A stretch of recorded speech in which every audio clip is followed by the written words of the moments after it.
The holidays mean more travel, more shopping, more time online, and more personal info in more places that could expose you more to identity theft. But LifeLock monitors millions of data points per second. If your identity is stolen, our US-based restoration specialists will fix it, guaranteed, or your money back. Don't face drained accounts, fraudulent loans, or financial losses alone. Get more holiday fun and less holiday worry with LifeLock.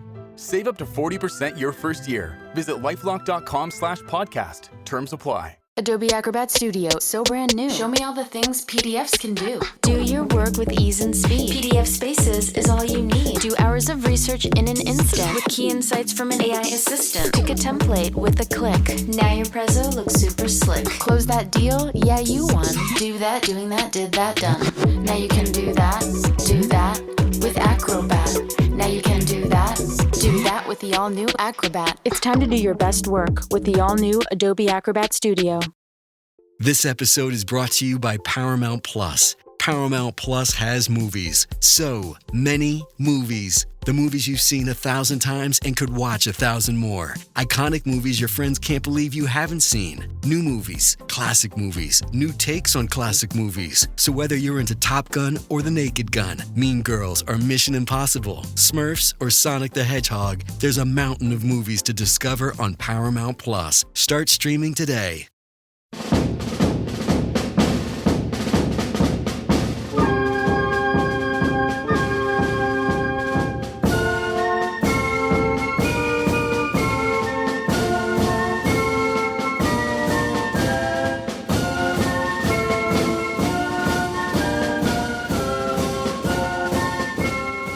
Hello and welcome to Away the Podcast. It's Martin here, and you join us today for another episode of On This Week, where, as usual, we take a meandering look through some of the excellent and not so excellent things that have happened in the history of Sunderland AFC on This Week in History. And of course, we are covering the 24th to the 30th of November. And we've got our usual lineup with us today. So first of all, we'll say hello to Chris Wynn, who's battled his way through the snow to join us this morning. How are you, Chris? I'm cold. I'm very, very cold, mate. But looking forward to getting into this. As I said on a couple of podcasts recently, that it's amazing, isn't it? You know, we do these week after week, and the things that crop up in your mind are absolutely bizarre. Like, you'll remember a tackle from 30 years ago, but like I said on a pod earlier in the week, last week, I can't remember. The missus tells us to go to the supermarket. I completely forget what she tells me. But I can remember that tackle from 30 years ago. I mean, you know, when you start talking about it, it's ridiculous, isn't it, the things you remember? It certainly is. And somebody else who I'm assuming remembers lots of tackle from 30 years ago, it's Kelvin Beattie. Bonjour, mes amis. Comment allez-vous? How are you this morning, Kelvin? Fine spirits, I bet. Man, I'm in good fell this morning. Good fell this morning. And just so everybody understands that, we are recording this the morning after Scotland did something or other. They kicked the ball in the right direction or something. So well done, Kelvin. And also joining us is Andrew Smithson. I genuinely didn't know anything about that. That's news to me. Genuinely, I'm going to look it up as we speak. Well, there you go. We're providing an up-to-date news service as well as some insights into Sunderland history. But yes, good morning, Andrew. Morning, Martin. Morning, everyone. It's nice to have a full house. And yeah, looking forward to getting stuck into another week of Sunderland history. Excellent. Well, we're going to dive straight into November the 24th. We've got an awful lot to cover today, so we're going to go all the way back to 1928 for our first thing to talk about. And Dave Halliday, we've spoken about him on a few occasions on this podcast and the amount of goals he scored for us in this part of our history. And on this day in 1928, Dave Halliday got another hat-trick for Sunderland in a 5-1 win over Manchester United at Roker Park. 1979, we played Bristol Rovers. We beat them 3-2. Sean Elliott, Stan Cummins, who we talked about a couple of weeks ago, and Pop Robson scored our goals. But John Cook made his debut for us in that game. John Cook obviously had a long association with the club as a kit man and stuff like that. But he played 63 games and scored 5 goals for us. Now, 1984, this is a cracking game at Roker Park. And I'm sure everybody's seen highlights of this match because Sunderland played Manchester United. And I think we were 2-0 down. Dave Hodgson, Mark Hughes got sent off. Clive Walker got a hat-trick in 2 penalties, all in the first half. And it was a bit of a humdinger of a game. I think, Kelvin, you would have been at the match that day, were you? I was at that game, and it sticks in the mind vividly. It was Hodgson and Hughes were sent off for literally battling with each other. It wasn't handbags. There was punches thrown, and neither of them. They were both feisty boys, them two. I was saying before we went on air, just before that, just after that, Gordon Strachan and Peter Daniel got booked. And I honestly thought Daniel should have been sent off. The ref missed it, and Strachan was apoplectic about it. And he was lucky he didn't get himself sent off for complaining about it. But he never shut up for the rest of the game. We Strachan, he'd had his bananas and porridge that morning, I tell you. But Clive Walker Hattie, all the scoring done before half time. 2 penalties as well from Clive Walker. He couldn't have saved one of them for Wembley later on in the season, like. But It would be handy, wouldn't it? a very memorable game. A very memorable game that way. 3 years later, now this doesn't happen very often. We scored 7 goals in a home game for the second time in a month. We played Rotherham in the very prestigious Freight Rover Trophy. I think we were 6-1 up at half time and we finished 7-1. It was an unusual game because 6 different players found the net for us on that night. 3 years after that, we were, again, we've talked previously, haven't we, about how fast things change, how quickly things change in football. 1987, we were in the 3rd division playing in the Freight Rover Trophy. On the same night, 3 years later, we were playing in the 1st division away at Sheffield United, beat them 2-0. Marco Gabbiadini, so that's 6 minutes in, ding ding, well done. Scored 2 goals, and that was our first top flight away win that season. And in 2018, we drew 2-2 away at Walsall. I don't know if you remember that game. That was a game that we were 2-0 down. Max Power had got sent off in the first half. Then Aidan McGeady and Lyndon Gooch very late on grabbed an equaliser, and we drew that game 2-2. Can I just quickly make a comment about that, Martin, about that Walsall game? And I don't know about you, I'm interested in what you three think about this, because I just think when you talk about individual games in our League One seasons, I can't remember anything. and I'm not doing it consciously. I'm not doing it on purpose. I'm not trying to forget the League One days as much as we might want to sometimes. But I just can't. It's like a blur, all those seasons in League One. Whereas I can remember something from a 1st division game years ago, or the couple of championship years that followed, us getting promoted. You ask me about games and goals in those, I remember them. But the League One, some of it, I don't know whether maybe the interest dropped off slightly. I don't know. It's a really weird thing in my memory. It's just not. There's kind of a bit of a bit of a black spot there with it. No, it's funny, isn't it? I don't know if it's kind of your, what's the right word? Your motivation at the time of watching football, because at that time in League One, all we're focused on is getting out of League One. You're not kind of focused on really enjoying the season, rightly or wrongly. I wasn't anyway. I'm just watching it in the hope that we win, to move on to the next one, to hope that we win, to eventually get promoted back into the Championship. So you're not kind of focusing that much. Funnily enough, the things that I remember mostly from the League One days, the bad things, the heavy defeats, the daft sendings off, like Max Power got that sending off there, and I think he got sent off at Bradford, didn't he, a few weeks earlier. So there's stuff like that really stand out. But Lyndon Gooch's goal obviously against Charlton on the opening day of the season, that sort of stuff. But and then of course the playoff semi-finals and final. But everything else in between is I think you probably don't want to remember much of it, do you?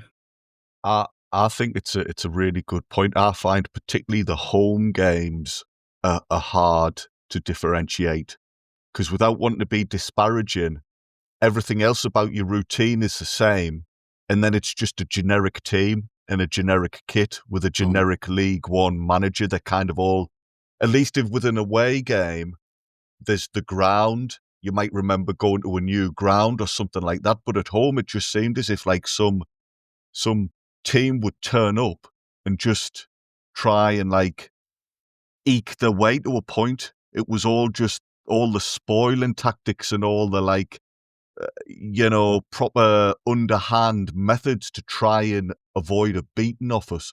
So yeah, I know exactly what you mean, Chris. I think if you were to ask me questions about that era, particularly when it was all on TV and there was no crowds, I've just got a general clump rather than individual moments. Yeah, the quality might have something to do with it, but to be fair. But like my lad's very first game of the Stadium Light was in that period, and it was against Shrewsbury Town at the Stadium of Light, which just saying that out loud is ridiculous. But it was the worst. We were freezing cold. It was in December, I think. We were freezing cold. It was the worst first half you've ever seen. We were 1-0 down, I think, and then Josh Madger scored just after half time.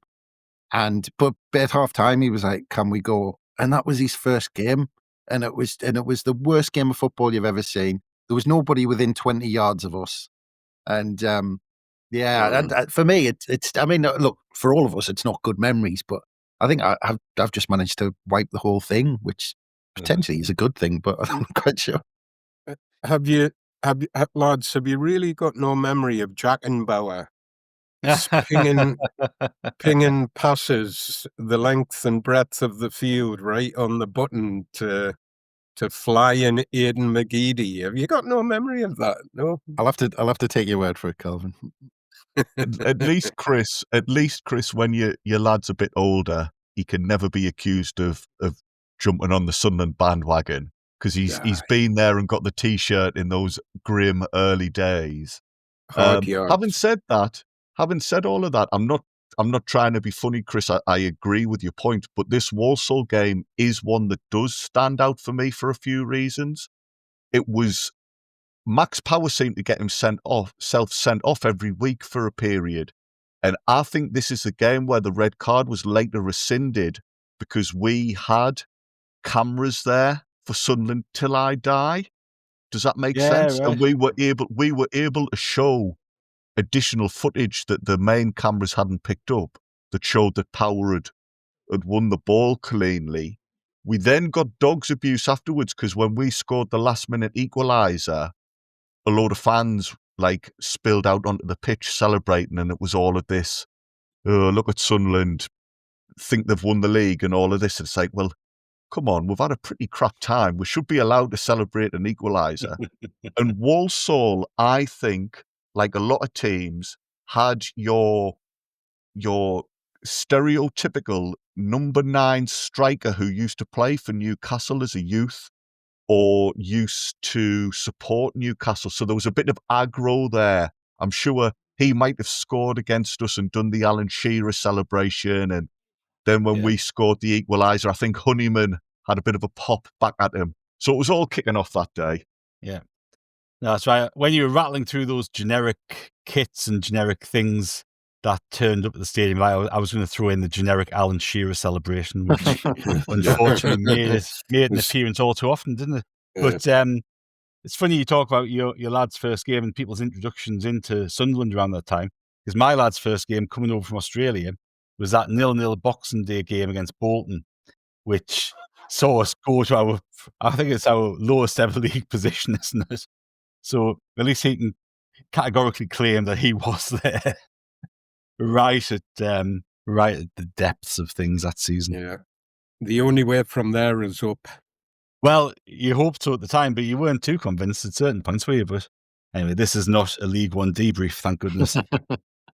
We'll move on to November the 25th. Now, 1922, Sunderland played a game at Arsenal at Highbury, and we won 3-2 to remain second in the First Division. Jock Donaldson, Alex Patterson, and Kelvin's favourite Tricky Hawes scored the goals. 1933, we beat Chef Wed at home 4-0. Bert Davis, Bobby Gurney, and 2 from Rach Carter gave us the win.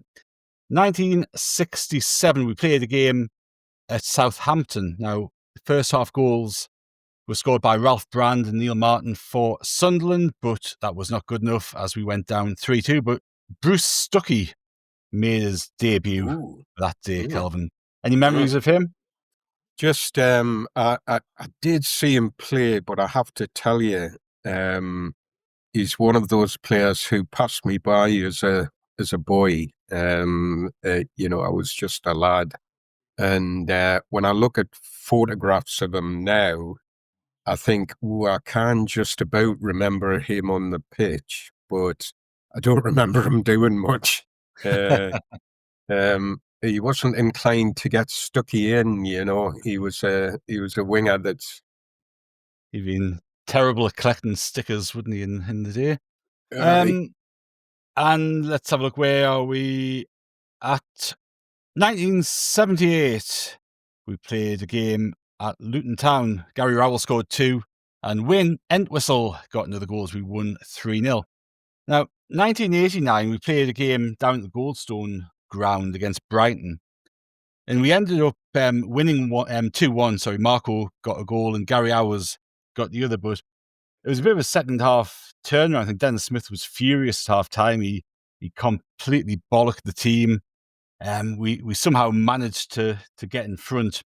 Even at the very end, a lad called Gary Nelson, who went on to play for Charlton, he wrote a really good autobiography, which I've actually got in my bookshelves here.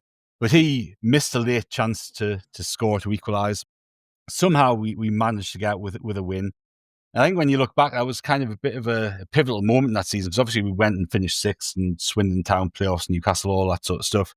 But it was our 4th away win of the season in November. And the previous season, we'd managed 4 in total. So it kind of had set the tone for this side that go away from home, to grind out results, even if they weren't playing especially well. And I think it gave them a little bit of confidence to go on and do what we did that season. Now, similarly, in 1995, we went to the Hawthorns, and we were 7th in the league at this point under Peter Reid. And when you look back on the results that we had there, it was kind of an indifferent start of the season. It was all right. It wasn't terrible by any stretch, but it certainly wasn't a run of results at the start of the season that makes you think this side's going to win the championship. But we went down to the Hawthorns. We beat them 1-0 with a Lee Howie goal, and that moved us up to 4th place. Now, when you look through that season, in January, we were still 7th. So again, we weren't really ticking away up at the top of the league or in the top 2 positions. And, you know, again, we've talked about this season a couple of times, haven't we? But that point where Shea Given signs, he goes in goal. We go on a run from the end of February or the middle of February. We go on a run of 11 games where we win 10 of them and draw 1 of them. And that really set that team up to storm to the title in the end, didn't it? It was a fantastic end of the season, but around this point, around Christmas, you just didn't see that coming, really, did you? It's weird, isn't it? Because we went on that bad run after that Millwall result.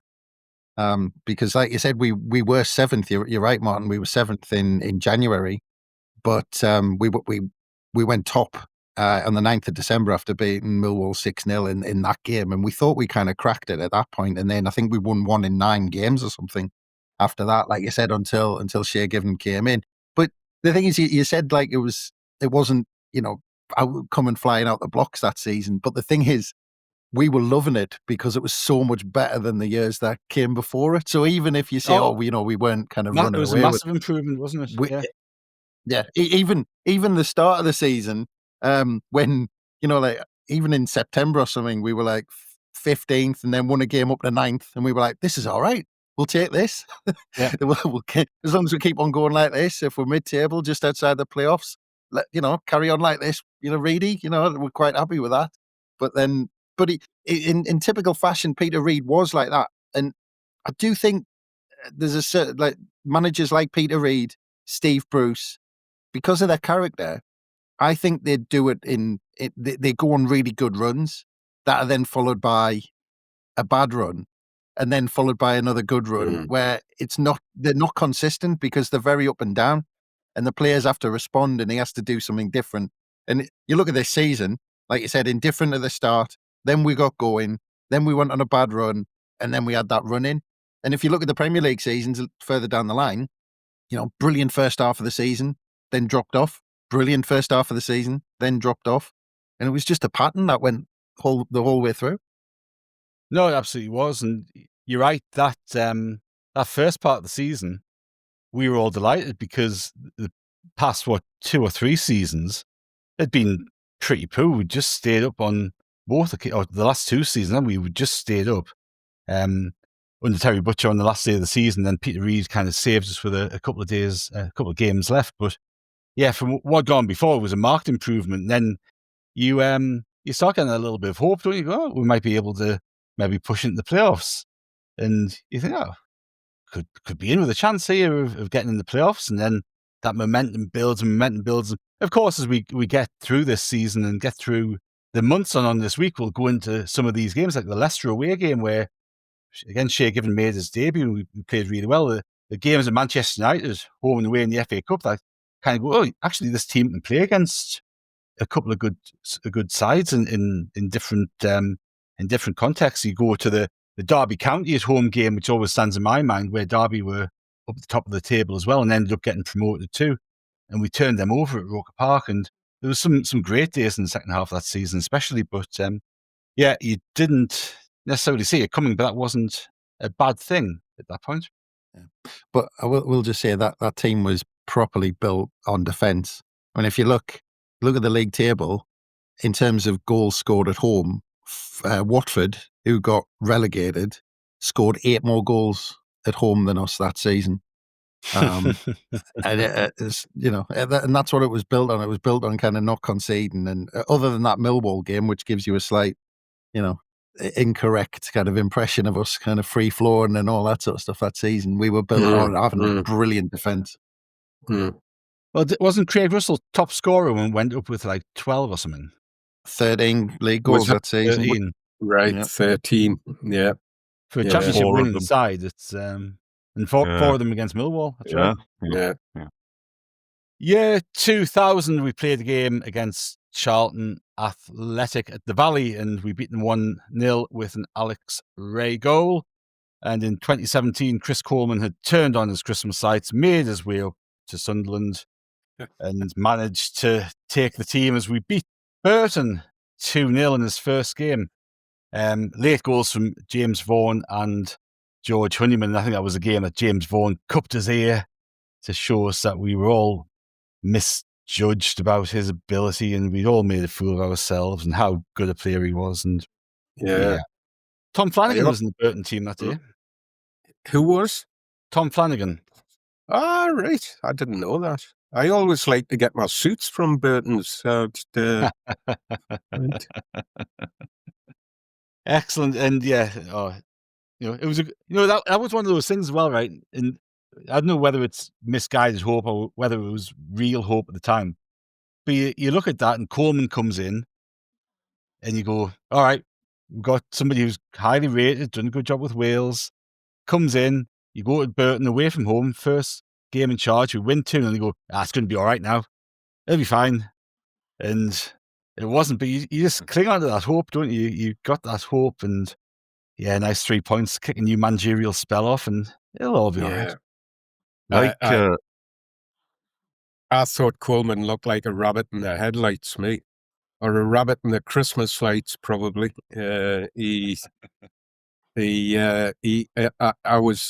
Honestly, I was nervous about his appointment. I thought he'd been a very lucky Welsh manager, it didn't last long. The good feel factor with him, did it? It did not, indeed. A Welsh rarebit manager was that? Welsh rarebit in the Christmas light. Can I just say to the listeners, if there's long pauses after some of our jokes, that's not a delay with the internet or any sort of buffering with the recording equipment. That's just all of us rolling our eyes at each other. Burton, I know we don't want to do a League One debrief, but like Chris said, particularly in the League One days, all your memories kind of end up merging all into one big mess. And Burton in particular, I seem came to the stadium a few seasons in a row and got good results against us, and it just felt like this reoccurring nightmare, the same story all the time. And I can't now remember the individual score lines. I can just remember this feeling of like, without wanting to be big-headed, come on, lads, we should be beating Burton at home, and yet they're coming up here, and there's no fear in them whatsoever. They're not scared. They're matching us. They're better than us, and it's not good enough. Well, here you go. So we've played Burton 5 times at home in the league. We have lost twice and drawn 3 times. We have never beaten Burton in the league. At home. We've beaten them twice away. Never beaten them at home in the league. I wouldn't be able, like Chris says, I remember the one in the Championship because I think that was the day we mathematically went down. Yeah. But presumably the other games are all in League One. I'd be staggered if I could remember individual scores. You know? I think I'd have a good guess. Expression. I'd have a good guess because there's 3 draws. Well, yeah, that's a fair. Under Jack Ross, it must have been 1-1. Chris, when you finish reading up about Scotland and last night's international football, do us a favour and just dig out those games, see if anything actually noteworthy happened in them. Well, the only noteworthy... Actually, there's one you'll remember, and it was when Alex Neil was in charge of Sunderland, and Ross Stewart scored a very late equaliser to get us a point and keep a decent run going that we were kind of going into the playoffs with. But an interesting one, we talked about Tom Flanagan being in the Burton team when we beat them 2-0. When we played them in League One, Tom Flanagan was in our side, and he scored an own goal to open the scoring in the game. Jack Baldwin, who would have thought we'd have 2 mentioned Jack Baldwin today? Jack Baldwin got the equaliser in that game. So there you go. Good memories. On that illustrious note, we'll take a break and we'll be back very soon. REI Co-op presents a perfect outdoor moment with the perfect gift. Picture this. You're ripping with your favorite person. Bluebird skies, blower powder, and frankly, you're skiing like legends. So sick. Another lap? Thanks to REI's curation, from lid to sticks, you nailed the gift. No way. How'd you know? Does it get more perfect than that? Give without guessing. Shop in store or visit rei.com. Hi, I'm Jim. I'm not an actor, just a guy living with prostate cancer. My wife and I face each day head on. We asked my doctor about Xtandi enzalutamide. Xtandi 40 milligram tablets treats men with prostate cancer that has spread to other parts of the body and responds to a medical or surgical treatment to lower testosterone. Xtandi may cause serious side effects: seizure, a brain condition called PRESS, allergic reactions, heart disease that can lead to death, falls and bone fractures, swallowing problems, or choking that can lead to death. Stop Xtandi and get medical help at once if your face, tongue, lip, or throat start swelling. Tell your doctor at once if you faint, have a seizure, quickly worsening headache, decreased alertness, confusion, vision problems, chest pain or discomfort, or shortness of breath. Xtandi can cause harm to an unborn baby or miscarriage. Use birth control during and 3 months after Xtandi. Common side effects include muscle and joint pain, feeling unusually tired, hot flashes, constipation, less appetite, diarrhea, high blood pressure, bleeding, falls, fractures, and headache. Visit Xtandi.com to watch my story. Welcome back to How We're the podcast, and we are going in for a deep dive with Kelvin now, and we have got a treat for you because we're going to jump a couple of days forward to the 27th of November in the year 2000, and a footballing icon of Sunderland legend, Kelvin, on this day passed away. Oh, he did. Len Shackleton passed away. He was cremated a week after his death in a quiet ceremony and a small audience of family and friends, which people might be surprised about that, given his love for big crowds and entertaining folk. There were 3 of his former only 3 of his former playing colleagues there, is what I've found out. Bob Stokoe, Billy Bingham, and John McSeveny were the 3 former teammates in attendance. And He'd said, I think he knew that, his end was nigh, and he told his son, Roger, stick me in the back of the car and take me up to the tip. I won't know anything about it. That was his attitude. He didn't want any fuss, and part of that was trying to look after his wife, Marjorie. He really didn't want too much fuss for her, and had her on his mind. He bore his illness with characteristic humour and Yorkshire feistiness, and he is one of our Sunderland legends, without doubt. The tales of his marvellous ball skills and ability to create and score goals are so many and colourful. When you start looking at the material around him and the stories about him, I mean, you would be here all day. You could be here for a week talking about some of them. The constant theme, though, whenever you start looking at tales and stories about him, whoever you're speaking to, whatever you're reading, is this ability to entertain. And like many Sunderland fans of my generation, I'm sure somebody the other week in here said that their dad had told them about tales of Shack, and It was Chris, wasn't it? watching. Aye.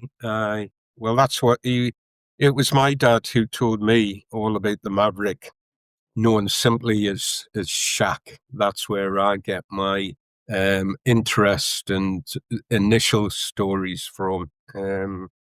It remarkable, really, that he was my dad's favorite ever player. And it's remarkable because my dad was a Newcastle fan, and he only played for them for 16 months. But even when he came to Sunderland, Dad just loved the bones of Shack, and he wouldn't be alone. I bet you there'll be people listening to this going, "That was my dad. My father was like that." He was just a player that got right under the skin of fans. If you like your football, and if you like your entertainment value in football, as opposed to a victory, that'll be a theme as well. If you like being entertained rather than winning, Shaq was your man.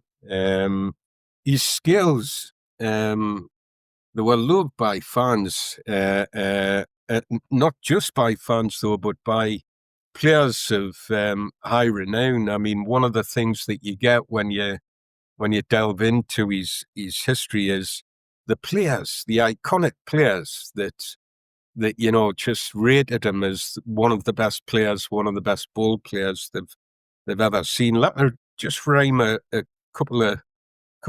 few players off here: Stanley Matthews, Tom Finney, Bob Stokoe, Nat Lofthouse, John Charles, Wilf Mannion, George Hardwick, Brian Clough, Billy Bingham, Ron Greenwood, just to name a few. Dad used to tell us about Shaq, these stories about his skills. He said that he could put backspin on the ball and make defenders commit, thinking that he'd lost the ball, and then they would unbalance as the ball would spin back to Shaq, and he would skip past them.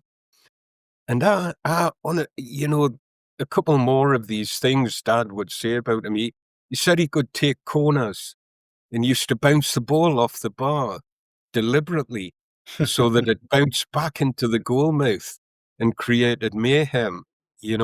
Initially it looked, he said, the first time I saw him do it, I thought it was an accident.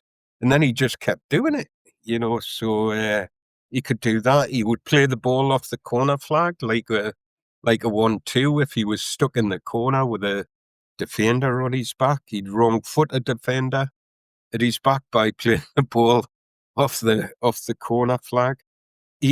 My dad saw him sit on the ball in mid-flight in a game. He said it was like everybody just stopped, and he's sitting on the ball, and even the referee kind of stopped, and then he just, when the refs sort of started coming over to him, he just jumped up and started playing again. He's almost impossible ability to control any ball, no matter how it came to him. As well, he said, people would hammer the ball at him, and it would be like chest high or head high or something, and he just had the dexterity to control it. And the other thing that a lot of people talk about, but Dad used to talk about this, he said his ability to find space, he'd ghost into space to receive the ball. He was a bloke who, if your team were on the attack, he'd be there to finding space and ghosting into space to receive the ball. I did often wonder whether Dad was gilding the lily a bit. I'd be coming home and saying, wow, Kevin Arnott, what a player, he's great, Dad. I wish you could see him. He's lovely. He'll not be out like Shaq soon. Shaq could do all that and more, no, didn't give us that soon. Shaq was your man. And I did wonder, is he gilding the lily a bit, seeing it through rose-tinted specs, but as I matured and started researching Shaq, I was so intrigued by this player. My dad was, if it is gilding the lily and seeing him through rose-tinted specs, he's not alone. There are loads and loads of people tell the same stories about these skills that he had. Not only fans, but as I say, fellow pros and journalists of his time. He just seemed to have magic in his boots, and mischief and irascible entertainment on his mind whenever he went out onto the pitch. The other thing, when I'm saying about fans and fellow pros, you start looking at the range of other people that obviously they're fans, but people like Michael Parkinson, Brian Moore, Bob Murray was a massive fan of Len Shackleton. And as I say, so much written about him. When I was thinking about the day and thinking about how do you do him justice, and actually, in truth, how to do my old fella justice as well, without going on like he used to go on at me, but I thought, why don't I'll try and pick out a few things that people may or may not know about him. So if you know this about him as I'm going through, great. If you don't, hopefully you'll have learned a bit more about him. So he was born in Bradford on the 3rd of May in 1922.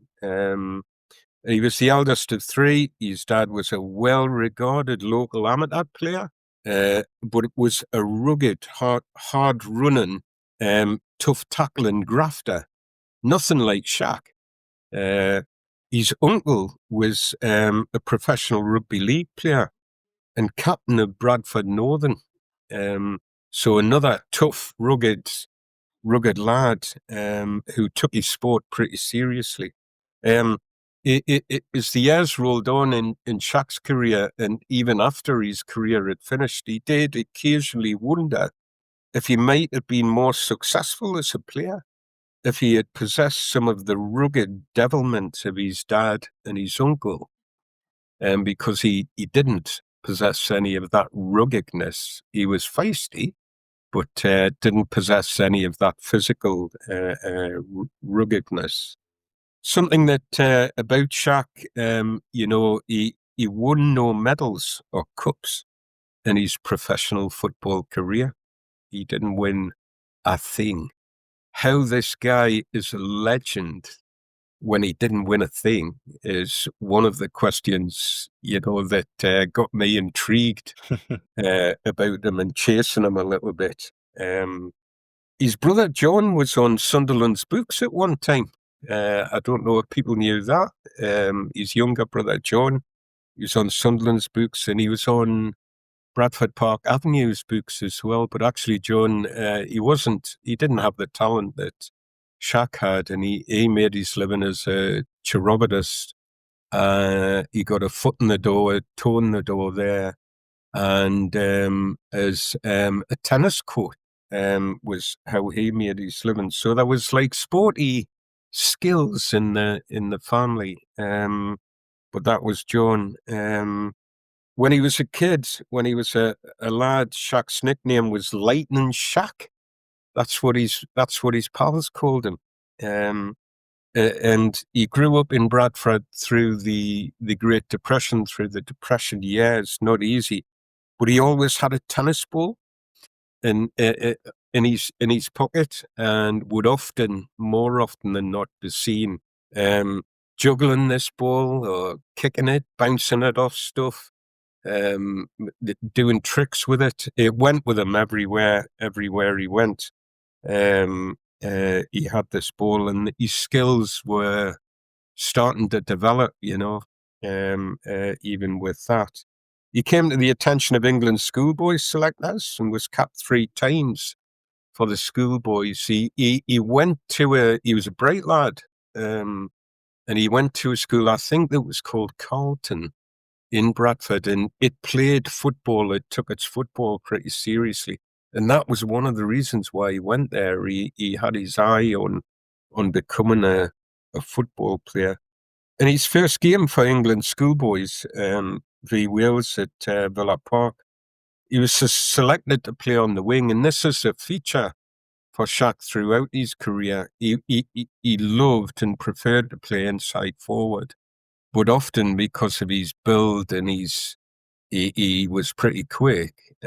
He might often find himself out there on the wing. So in his first game for England schoolboys at Villa Park, he's out on the wing, and the lad playing at inside right agrees to swap positions with him. His game's going pretty quietly, and this lad playing at inside right agrees to swap positions with him because he gets a bit of a knock. So Shaq comes inside and plays it inside right, and then proceeds to run the game, puts in a man of the match performance, and it's a sort of telling a key moment in his career, that one.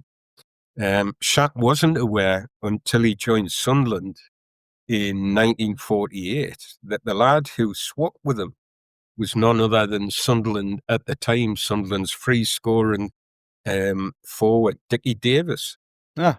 And they became great friends. But he didn't realise that that lad that got injured and swapped with him was Sunderland's Dickie Davis. And I do wonder, I'm jumping sort of around here a little bit. I do wonder if his friendship with Davis, because they did become great friends, fueled some of Shaq's difficulties with Trevor Ford when Trevor Ford signed, because Ford's signing meant less game time for Davis, and it seemed that Davis was not long for staying at the club once Ford arrived. The interesting thing about that, when you look into that, is that many people in the team at the time actually thought that Davis was a better all-round player than Ford. So it's an interesting one, that.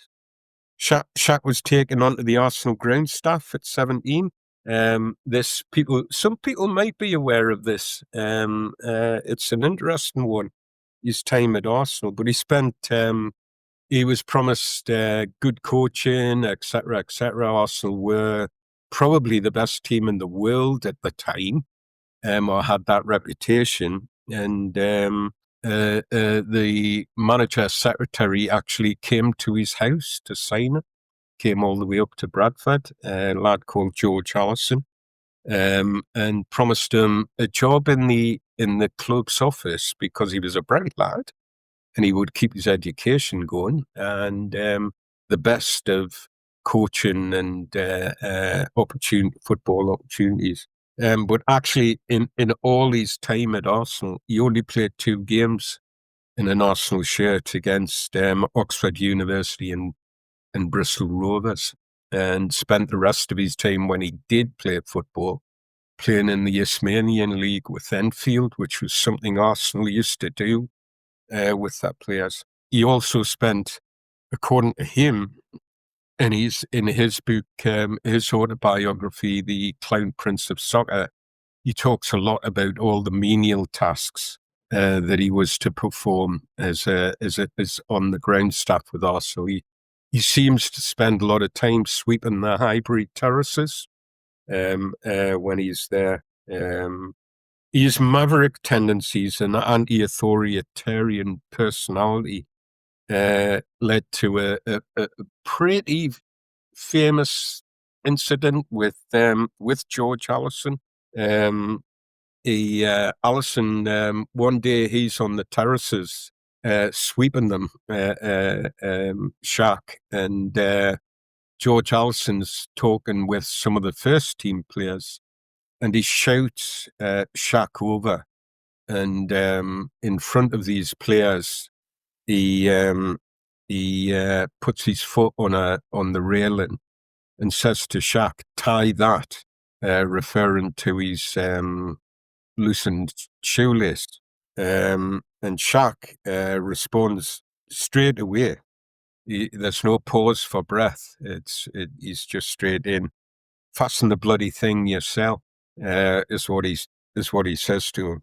And he later explains himself in his autobiography. He says, you know what? I would have cleaned his boots for him. Never mind fasten his laces. But he had no reason to speak to me like that, even if he was the manager of Arsenal. So his trait, this trait of anti-authoritarianism, nobody was going to bully him. He might have been a little lad, and he might have been just starting his career, but don't be speaking to me like that. There's no need for that, was his attitude. It didn't do Shaq's prospects of getting a contract any good, obviously, because even before the season had ended, Allison had brought him into the office and said that he wasn't going to offer him a pro contract. This was come towards the end of season 1938-39. He said Shaq was too small. He was 5'2" at the time. Now, there's a lot of debate about how tall Shaq was. My dad always said he was the little fella.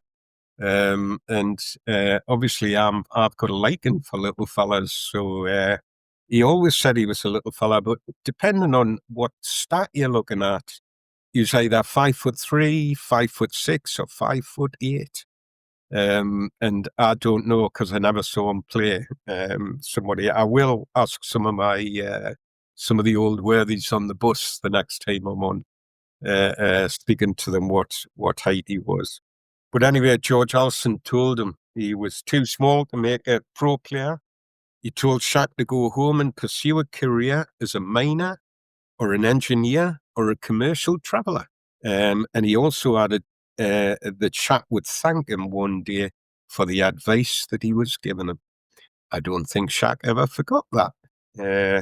So and one of the things that some people obviously will know about is Shaq's liking for a game against Arsenal and his performances against Arsenal. Now, he always denied any vendetta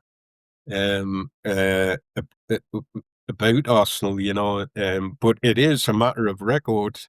And believe me, I've looked at the press cuttings and any stat that you care to look at, but his games against Arsenal, he often reserved some of his very best performances for Arsenal, especially at Highbury. He would go there and put a performance in. But here we are, he's given his jotters by George Allison. He's 17, he's jobless, he's far away from home and feeling like he'd let his family in Bradford down.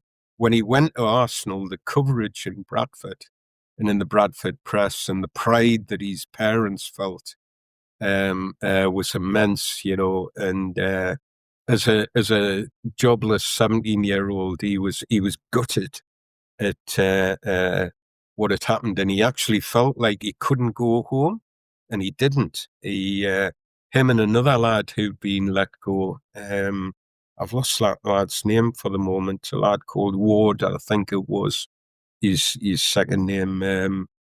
They'd heard that if you could get a job and earn some money at the London paper mills that were based at Dartford. You could get a job if you could play a bit, and they would give you a job and play you in the works team in the very competitive Kent League. And off him and the lad Ward goes down to Dartford to make their way down to Dartford. But when they get there, they're talking to the owner, and a lad, the manager, the owner's a chap called Frank Langan, and they'd been fed to a degree a bit of erroneous information, because yes, you could get a job, but you had to have some skills for working in the paper mill, and them two lads had nothing to offer. So initially, it was like, I don't know why you've come. You ain't getting a job here. You need to have skills, even if you can't play football. The lad was called Harry Ward, the other apprentice that was given these jotters. But Frank Langan takes pity on them, on the two of them, and puts them up, gets them digs, puts them up, offers them jobs, and gets them playing for the works team. And Shaq actually plays for the works cricket team as well. And cricket's a theme throughout his playing career. He's a really, really good cricketer, and he earns a bob or two playing for the cricket team. And one of the things Shaq says about Frank Langan in that time at the London paper mills, he said, you never forgot the kindness shown to him by Langan. And it was shown to him when he was, in Shaq's words, an unwanted nobody. And he credits Langan with saving him from having to scuttle off home a heartbroken flop. And that's Shaq's words on what Langan saves him from doing. And Shaq, and this is part of his nature, part of his character. The day after he played in the Football Association trial versus the Army in 1946 at Wembley, by this point he's a name. The day after he plays this game at Wembley, him and his wife Marjorie trekked all the way to Dartford to pay their respects to Langan and his former colleagues, and he never forgot the kindness that Langan showed him at that time. If you think about the year, 38, 39, at his mother's request, Shaq does return to Bradford. His mother's starting to get, and Andy's father, starting to get really concerned about encroaching war, and what would, concerns for their son down south there. Would he be any safer coming back to Bradford?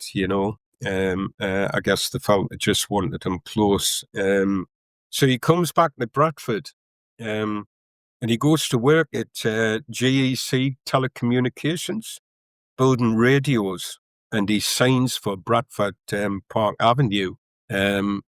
He gets a knock at the door not long after he's back from the Bradford Park Avenue manager, a chap he's got a lot of time for, a chap called Steele. And he takes that job in telecommunications, and it's another little, I don't suppose, a not so well known thing about Shackleton. He takes that job without realizing that it would be classed as a reserved occupation. And as war gathers and as some of his friends enlist and go off, he tries to enlist a number of times, He tries to join the RAF. He tries to join the Fleet Air Arm. He tries to join the army, and the GEC wouldn't let him go. He had to stay and work in this reserved occupation. And there's a bit of, when you read his autobiography, I think there is a bit of feeling from him about that he wasn't able to go and enlist and do his bit. And then when you read some other materials, you'll see that there is material out there that says he joined the RAF. And I'm not sure about that. I'm acknowledging that that's out there and that sometimes it says he joined the RAF, but in his own autobiography and in his own words, he talks about this issue of not being able to join up. What does happen is he plays all that well during the war years, with the league suspended. He plays for Bradford Park Avenue, who were a second division team when he signed for them, but the league stops and they're playing like regional games. They're sort of split into mini leagues and lots of friendlies. Lots of teams have guest players, all the formality about who plays for who is dropped. Players like Ivor Brodus played for Bradford Park Avenue because he was stationed close to Bradford. Ivor Brodus was an RAF pilot, and he played some games for Bradford Park Avenue. But what it means is that he ends up playing lots and lots of games for Bradford during this period. And because there's no relegation, there's no promotion, there's no cup finals, there's nothing to play for. What he ends up playing in is lots and lots of games against some really good teams: Sunderland, Liverpool, Everton, Man United, lots of teams in the north, Leeds. But because there's nothing at stake, it's entertainment that's on offer. And that's where he starts. He really develops all these tricks, all these skills, all this array of talent this natural innate ability that he has with his hand-eye, ball control, all this stuff. He's just allowed to go out there and entertain. And one of the people who writes really well about this period, I did sort of pluck from his biography, was former West Ham and England manager Ron Greenwood. And he reflected on this. He says, at the time, because Ron Greenwood played for Bradford Park Avenue as well. And he said, Len Shackleton was a key player on the team. There was no one like him. He was a showman, a crowd pleaser, a character larger than life. Some of the things he did had nothing to do with the winning or losing of the game, but the crowd loved him. The roar when Shaq got the ball in these wartime games was incredible. And that's from Greenwood writing about him. But this period does seem to have been key to the development of his skills on the field and his on-field persona as well. I think today, some of the things that you hear people talking about, he might get labelled as a shithouser, bit of a shithouser, taking the pee a little bit and stuff like that. But at the time, a lot of fans found it entertaining, really entertaining. And maybe something about the war and what a difficult period it was, and being able to go and watch him up to all these tricks on the pitch would be a great relief.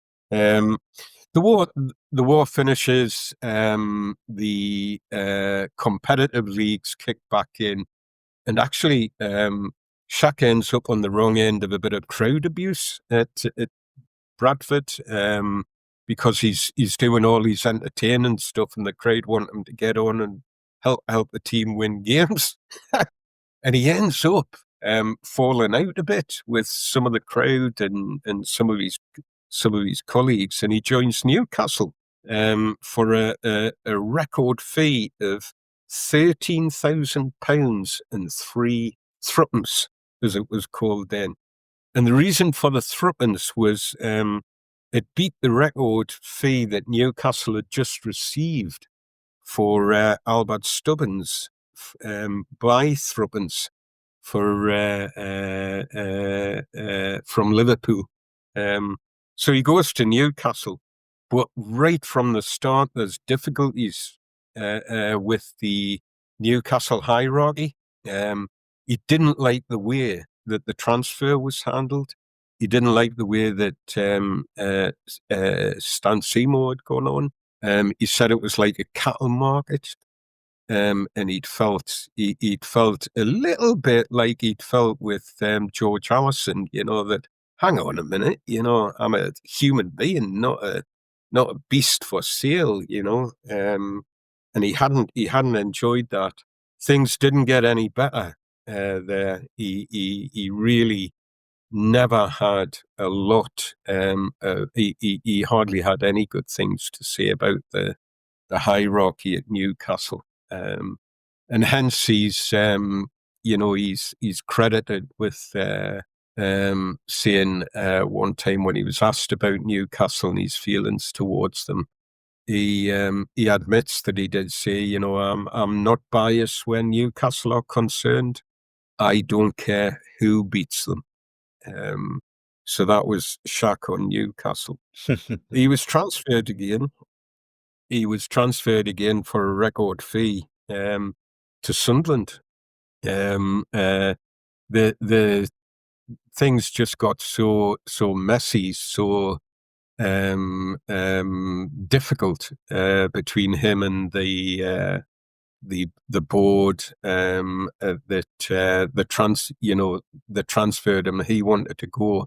There was one issue that he talks about a bit about in his book, and that was when his eldest son Graham was an infant, I think, and had become quite unwell, and he wanted to stay at home, and the Newcastle hierarchy insisted that he go and play this game in London, and he went, but he never forgave them for making him go and do that and leave his child. His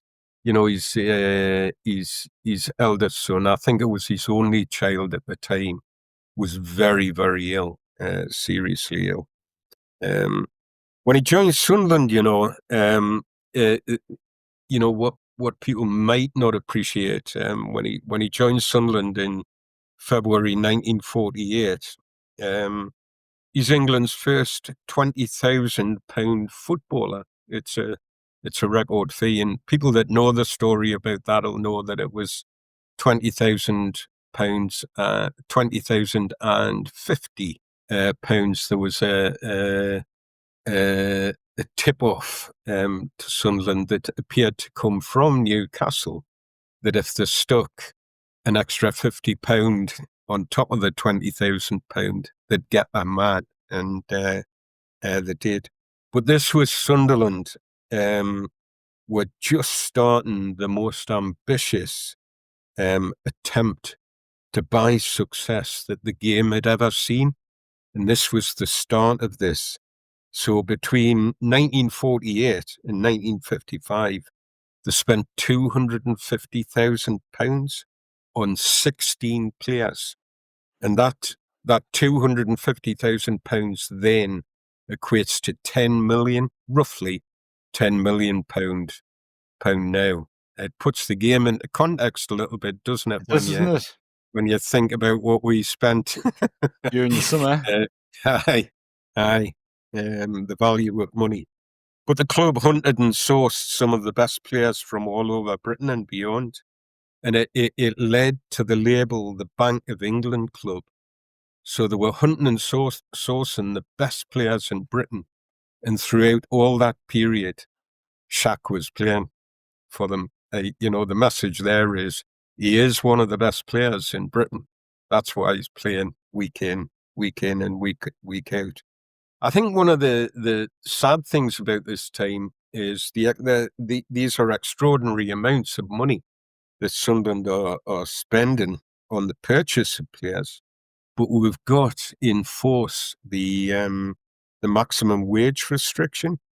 And players at the time when that started, they were earning £10 a week during the season and £8 a week during the close season. This gradually increased, but not. It didn't pass £20 a week till 1961, I think. And that weekly wage was something that Shaq always had some difficulties with. And he led, even at Newcastle, he led a proposed strike. He tried to get the players to go on strike. He was quite demonstrative at Sunderland about this. There's a very famous story. I'm saying famous. There's a story I hadn't heard before that in I think it was 1954-55. He made his way into the Newcastle dressing room at Wembley. Newcastle were playing in the cup final, and he tried to persuade the Newcastle players to go on strike for more pay before the final. This was a kind of, his anti-authoritarian sort of demeanor. He was a little fella, but boy, you light a fire underneath him and you cannot stop him. So how the hell he gets in their dressing room and it's Jackie Milburn. I remember reading this. Jackie Milburn telling the story, basically saying, "How the hell did he get in there?" 1955. I mean, he's a Sunderland player. What's he doing in the Newcastle dressing room? But it's this issue of pay and what the players were paid, especially at a time when massive crowds coming into the grounds. Not just at Sunderland, but Sunderland, especially Sunderland and Newcastle. If you look at that crowds at the time, pulling huge amounts of people through the door. And with those people came the money. The money that fueled football came from fans back then. These days, we've got television, we've got media, haven't we, that do that. But back then, it was footfall. It was the people coming through the door. This period, this Bank of England club, will just fire up, just flash by you some of these players, Willie Watson, Ivor Broadus, George Aitken, Arthur Hudgell, Ray Beeb Daniel, who became one of Shaq's best friends, Beeb Daniel, Jack Headley, Billy Elliott, who played football with him at Bradford Park Avenue, as did Ivor Broadus. Ted Purden, who was South African, came from South Africa. Billy Bingham, who became a lifelong friend. Tommy Wright, James Cowan, Ken Chisholm, Willie Fraser, Bill Holden, and Charlie Cannonball Fleming was one of those players. Probably came at the end of that Bank of England period, but one of those players where the club went out and tried to buy the best players available. And the other player, obviously, the one that I've definitely missed, Trevor Ford, who came in and who we had a fractious relationship. Throughout all that Bank of England period, though, as we've said, the closest Sunderland came to winning anything during that era was a third place finish in 1949-50. And what undid them, I mean, they lost the league by a point that season, and they were undone in a defeat to Man City, who were already relegated. Was one of I think it was their second last home game of the season, and they lost that game and lost the chance to win the league. It would have been, a trophy for a team that Shaq played in, but they lost it quite controversially. They had a fourth place finish in 1954-55 and got to an FA Cup semi-final. And that year, I think I said this on a pod a while back, Stan Anderson was playing in the team by then. And he says that if there hadn't been so much focus on the FA Cup, we could have won the league that year. But they lost their way. They lost the semi-final against Man City and then lost their way in the league after that. And the following year, they got to the FA Cup semi-final, 55-56. But that was as close as Shaq ever came to winning anything. And then having made 348 appearances, scored 101 goals for Sunderland in September 1957. Shaq was forced to retire due to this persistent ankle problem that he had. He started missing games each season with this ankle issue. One of the things a lot of people ask about is if he was such a great player, why didn't he play as many games for England? And I remember firing that at my father after I think I'd said to him that I'd mentioned some player that I'd been watching, and said, "Wow, what a player!" It might have been Stan Cummins, a winger, and I said, "Well, I've been watching a little lad today. You would have loved Dad, Stan Cummins." And was telling him all about him. He says, "Nah, son, Shaq would have undone him, I says, "All right, right." I says, "If Shaq was such a good player, why didn't he play for England as much then?" And Father said this to me, and I'll say again, his words seem to be right, because everything I've read since then backs him up, that it wasn't Shaq's skill that stopped him playing for England as much. It was his ability to rub authority up the wrong way and challenge authority, and especially the buffers at the English FA. His issues with the minimum wage and what have you brought him into conflict with any authority. I think one of the things that strikes me about Shaq is what a character he was, and some people might say little man syndrome was at play. I'm not so sure about that. I think if he'd been 6'3", he'd have still been the same sort of character. One of the things that's not so well known is what a family man he was. So you think of all that gallousness and all that maverick sort of side to him on the pitch and in his football, and there he is at home. There was never a whiff of scandal about him, in his family life. He appears to have been a devoted father and husband, and he took his family everywhere that he could. He took a job one close season coaching in Kenya.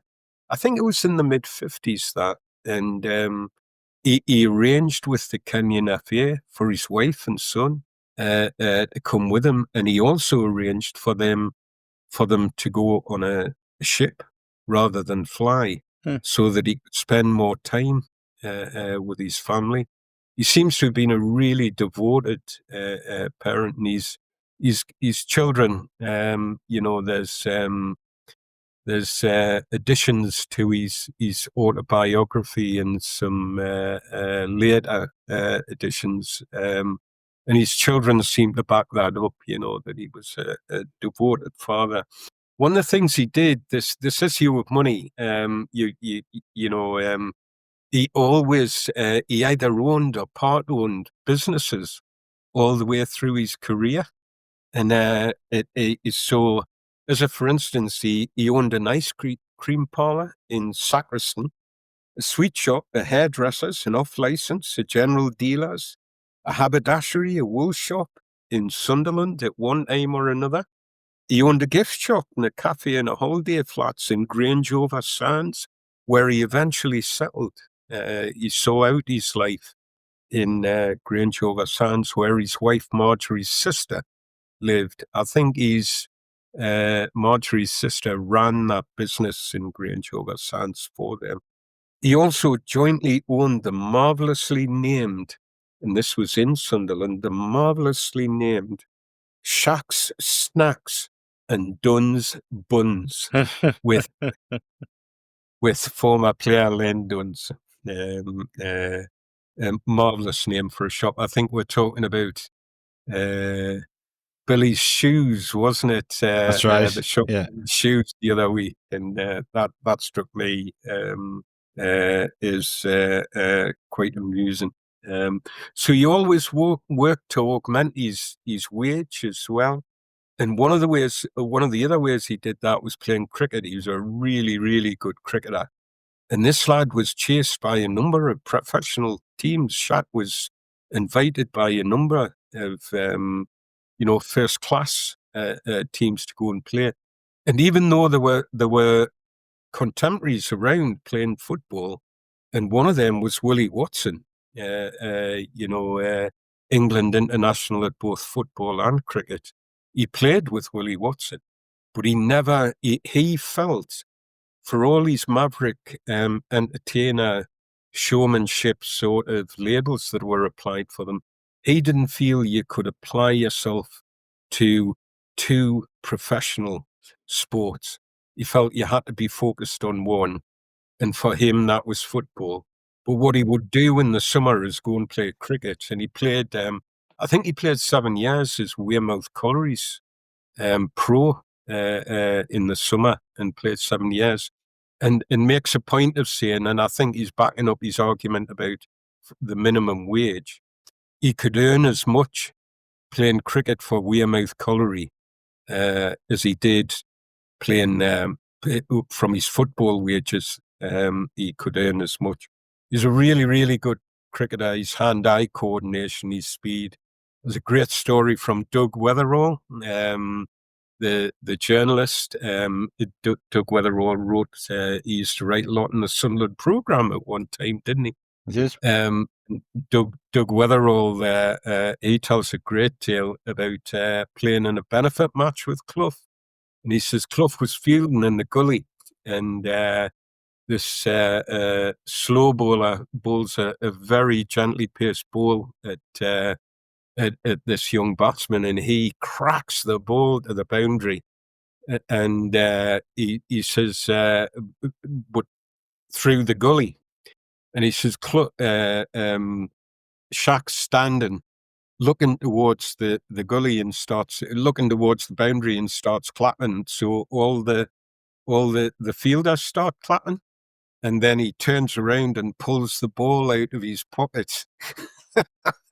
He'd caught it without anybody seeing, and stuck it in his pocket. He obviously stuck it in there as he turned.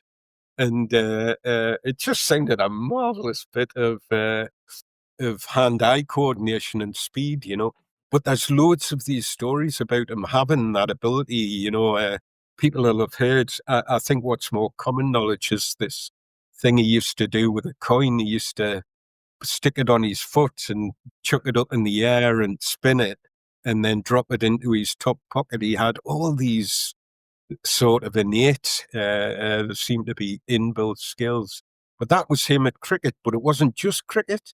When you dig into that, he was offered professionally to play baseball. He went to America and was standing watching baseball, and he meandered onto the pitch at the end of the game, some minor league game. But I mean, these were still big games, and he got a hold of a bat and they threw a couple of balls at him. And after 3 or 4 balls, he started whacking the balls out of the park, and they offered him a contract. And but he wouldn't go.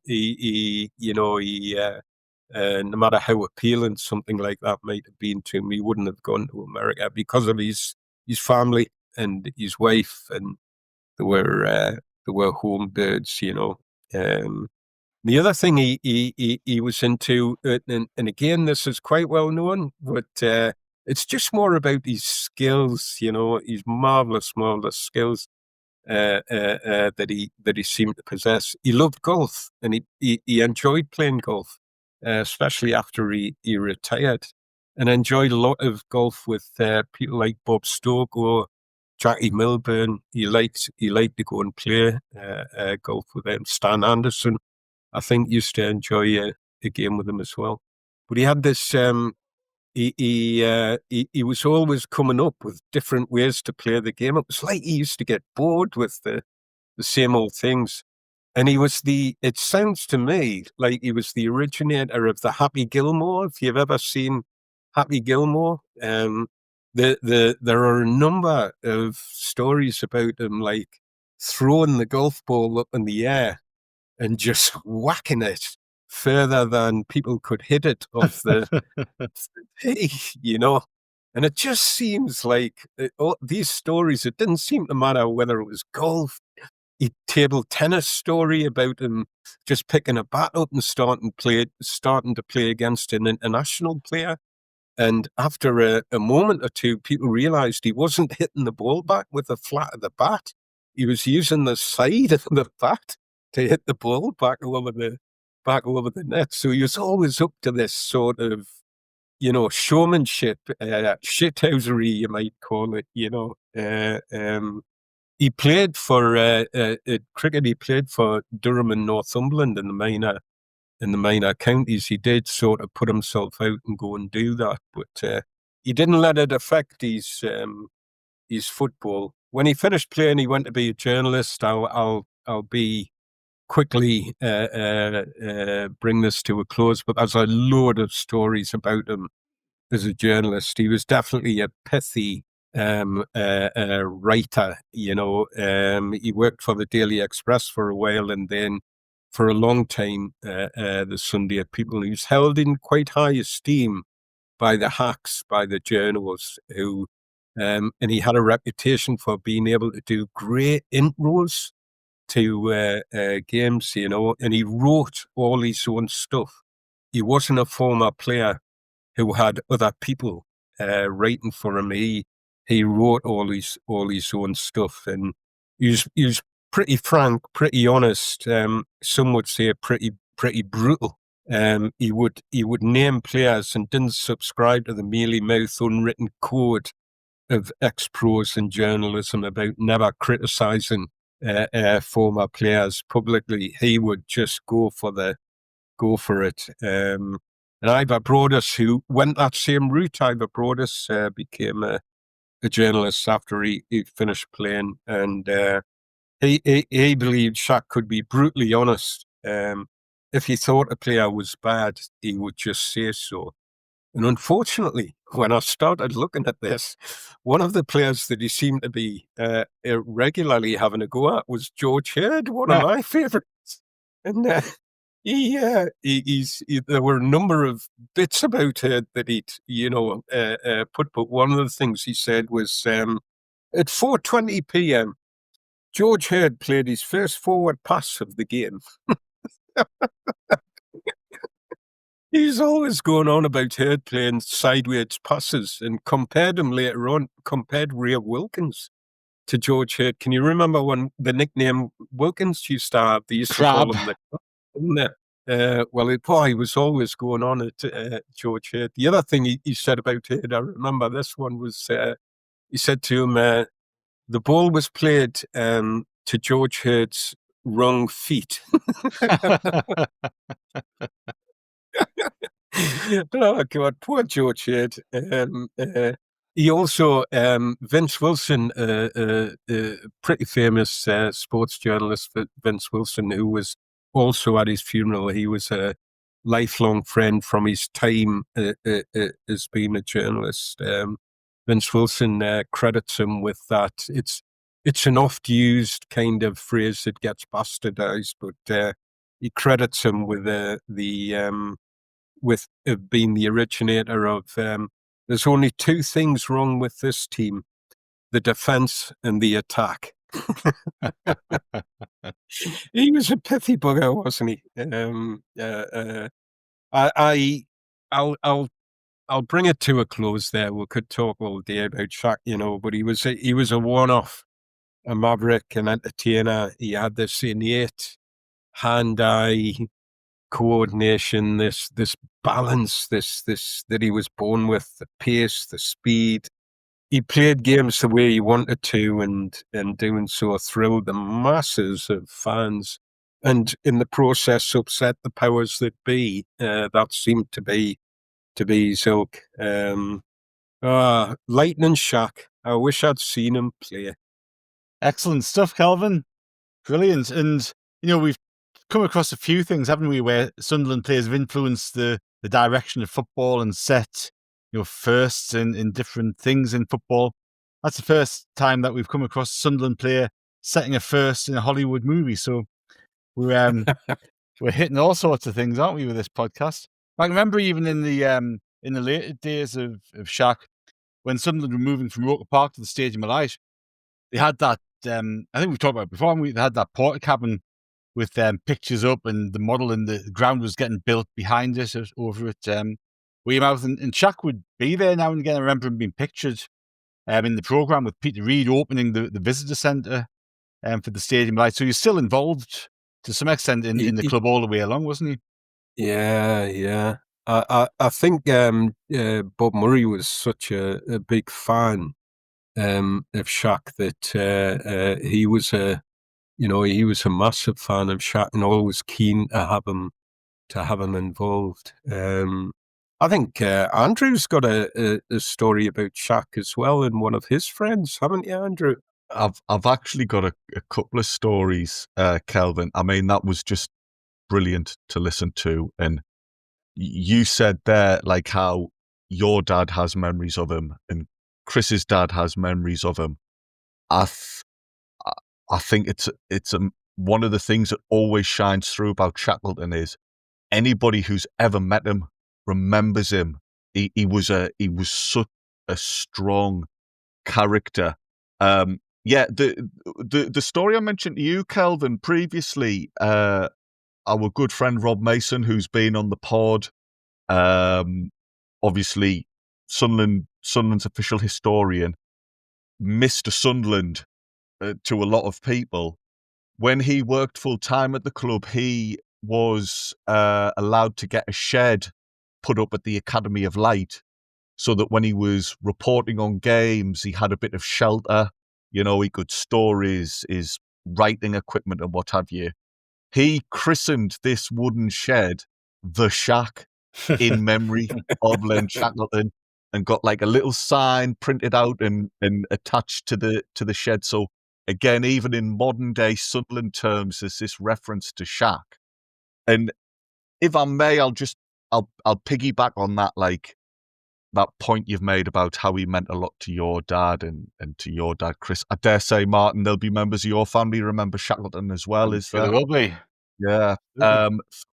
For me, this is quite rare in my family because my dad, most of his family are from Yorkshire and most of his family are from Bradford. Shackleton's the only person who both sides of my family have got these memories of. My granddad, so that's my mum's dad, he knew Shackleton pretty well because Shackleton, he was a family man, but he was a community fella as well.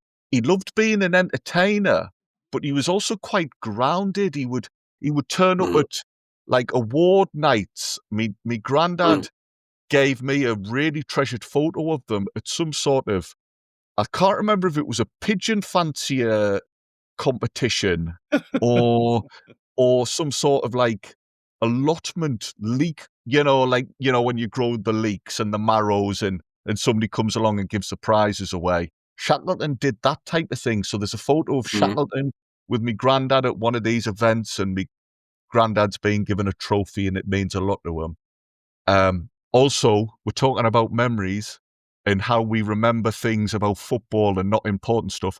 It's my mum's birthday, and this week we're recording, so that is definitely a date I will not forget, or I'll be in trouble if I go and tell me mum, "Oh yes, do you know what the day is, mum?"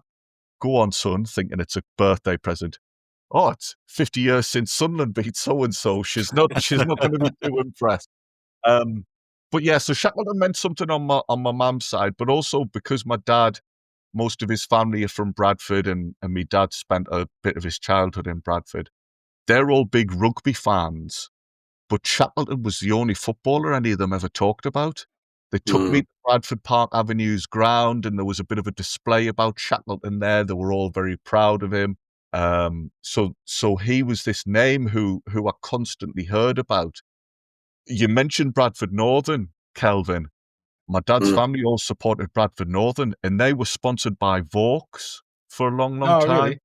Aye, Yeah, so right. yeah, Yeah, there's yeah. photos of me as a kid in Bradford Northern gear, and I just assumed it was the law that the sports team you supported had to be sponsored by Vaux. I thought that's just what they did. But yeah, Shackleton's character reminds me a lot of that side of the family. Family first, that's the most important thing. But just this zest for life and having fun and entertaining. And Shackleton wanted to make his parents proud, wanted to look after his kids, but he wanted to have a bit of fun in life as well. And that's just how a lot of people from Bradford seem to be. I think he's a product of that area, and obviously an amazing footballer, but as a personality and as a character, just so well loved. And that was brilliant, Kelvin. You said you wanted to kind of pay respect to your father there, and you did. Beautiful rundown of Shackleton's career. Yeah, absolutely brilliant, Kelvin. Loved every minute of that. And just to kind of second what Andrew's saying there, because look, we talk about a lot of Sunderland legends on this week. You know, you've got Rich Carter. We've talked a lot about Bobby Gurney. You know, the real Sunderland superstars from back in the day. But Len Shackleton sticks out because when you start talking about Len Shackleton, even I never, came way after Len Shackleton played for Sunderland, but he puts a smile on my face because I know whenever my dad talked about him, it put a smile on his face because he saw him. And my dad was working on a building site. I told this before very quickly, but he's working on a building site. Len Shackleton was walking past, and they all shouted at him, and they said, "Get your coin out," and he did. Flicked it up in the air, caught it on his foot, flicked it back up in his pocket, and they're all cheering on the building site and all this. But it's Brilliant. this, and Andrew, you touched on it there. It's this thing where families of generations, everybody smiles. Everybody puts a smile on people's face. He might have been the most talented player at the time, but not many other players would have made people smile for generations after. But I do wonder, Kelvin, you did touch on it. The England side, the international side of things. And that was maybe it. Because, you had the real talented players who were very focused and very professional. And back in the day, you had to have a certain character, I think, back then. I think Mavericks back then were kind of looked down upon. They were looked at. Same with Clough, didn't you? Yeah, exactly. I mean, Clough, even up to maybe Glenn Hoddle, you can say, in terms of international careers. But I think back then it was even worse in terms of how they looked upon people who didn't conform or didn't have almost military discipline when they came into training and things like that. And because Shaq was just that slightly bit different, I think that he got caught up in all of that on the international side, I think. No, I think he certainly...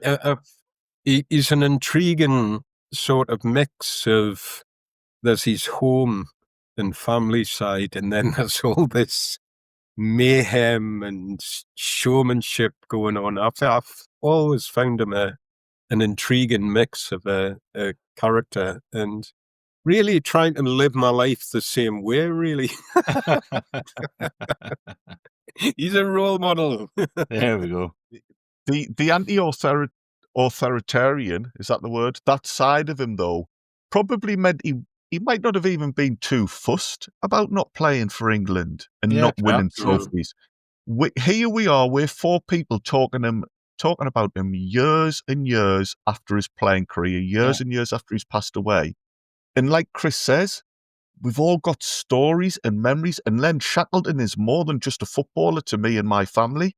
He's just this wondrous figure. And is that maybe more of a tribute than having an extra couple of caps?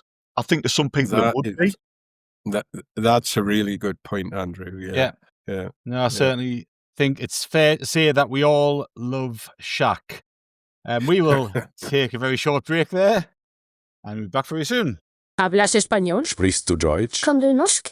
If you used Babbel, you would. Babbel's conversation-based techniques teaches you useful words and phrases to get you speaking quickly about the things you actually talk about in the real world, with lessons handcrafted by over 200 language experts and voiced by real native speakers. Babbel is like having a private tutor in your pocket. Start speaking with Babbel today. Get up to 55% off your Babbel subscription right now at babbel.com/Spotify. Spelled BABBEL.com/Spotify. Rules and restrictions may apply.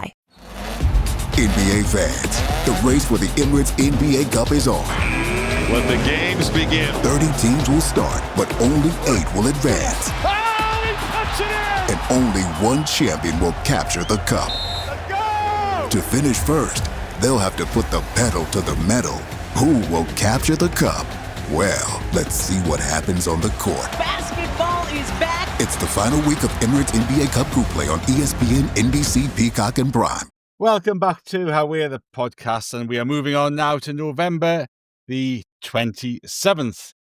We're moving on to November the 26th. I was getting ahead of myself. November the 26th, 1910, we played Tottenham at home. We beat them 4-0. And this was our 14th unbeaten game since the start of the season. We had a lad called Bill Cridgeon making his debut for us. There was no goals scored by Tottenham. Tim Coleman, who we've mentioned on this podcast before, got a couple of goals, and Arthur Bridget got the other one. That maintained our top spot in the First Division. Now, there was a game in 1966. Sorry, Andrew, go on, man. That's just something you've mentioned there. I've never thought this before, but Tim Coleman and Len Shackleton have a lot of similarities. They were both very passionate about players' rights and players' wages. You know, Kelvin told the story there before the cup final. He was encouraging some of his contemporaries to stand up for themselves. Coleman as well, like Shackleton, just an out-and-out entertainer and a joker. So sorry to interrupt your flow. It was just... No. That just occurred to me that, we've had these individuals in our past who are maybe go against the grain, but they're still much loved and warm characters. No, that's absolutely right. And I think it does stand the sort of test of time, doesn't it? Even if you look at people like Kieran Brady in later days, you know, somebody who played not that many games for us and not for that long, but we still talk about him pretty much every episode of this podcast, don't we? Because he was such an entertaining player to watch, and he was a maverick and, you know, late for games and training because he's watching the Pet Shop Boys and stuff like that. But it's all part of the rich tapestry of football, isn't it? That was Tina Turner, was it not? Said Stadium watching Tina Turner. That might be another one. It was definitely the Pet Shop Boys, and Kieran did confirm it to us one Martin, day. What you're saying is Kieran Brady's always on my mind. Is that what you're saying? Hey, I can feel his tongue coming on. More than he should be, to be perfectly honest. Absolutely. Now, there was a game in 1966 on November the 26th. We played Manchester United at Old Trafford. We got beat 5-0. But can anybody tell me what was unusual about this game? Oh, we've got a couple of eager people there. Go on, Chris. Give us a... Go on. No, go on, Kelvin. Me? Oh, well, what was unusual about it was David Hurt scored. He actually scored 4 goals in this game, and he scored 3 of them were scored against 3 different Sunderland goalkeepers. That is right. And in these days, we obviously didn't have sub-goalkeepers, so Jimmy Montgomery got injured in the first half, went off at half-time, concussion. Charlie Hurley went in goal for a bit. John Park went in goal for a bit. Each goalkeeper conceded at least 1 goal from Hurd, and Dennis Law got the other 4 goals for Hurd. 1 for Dennis Law. We got beat 5-0. I was just going to say quickly about this game, because I know I mentioned this once before. This was the game where Pat Crerand said that I'll tell you exactly what he said. I've got it here. I've just dug it out. It was 2-0 at half time, but Slim Jim had absolutely murdered us. We couldn't get near him. We had Best, we had Lowe, we had Charlton, we had Styles. We had a great team. But he strolled on our park and just set chance after chance up for his team. That was that game where he played the first half out of his skin, but then got injured right after half time and got shuttled off to the wing, and the game was gone. Some team Man United had at that time. It is. Andrew? I'm surprised Baxter didn't end up getting put in goal if he was already carrying a knock. Something there, you mentioned about Montgomery being concussed against Manchester United. He didn't have much luck against them because if you remember in that famous cup tie in '64, I'm sure in one of the games, it wasn't the final replay. It must have been the replay or the original tie at Old Trafford. Sunderland were winning in the final few minutes. He then conceded a couple of goals, but the feeling was he was playing whilst concussed. He'd been involved in a challenge and really shouldn't have played on. So we all talk about Montgomery's reflexes and shot saving. He's also very brave keeper, getting stuck in and flying around. His last game for Sunderland was against Manchester United as well. Good call, yeah, good shout. Also, Old Trafford has a bit of a connection for him. It does, yeah. I saw that game. I was there. I saw both those ties. Yeah. But obviously we didn't know when he was walking off the pitch that was going to be his last game. I always think it's one of the sad things to look back on there when you've actually been at the game and a player that you really admire, but you don't realise when he's walking off that you're not going to see him in your colours again. He was very brave. Yeah, he was a brave keeper. Yeah, 1983, Sunderland played a game away at Birmingham. We won 1-0 and Paul Bracewell scored a rare goal. I think one of only 6 he scored for us throughout 3 spells as a player.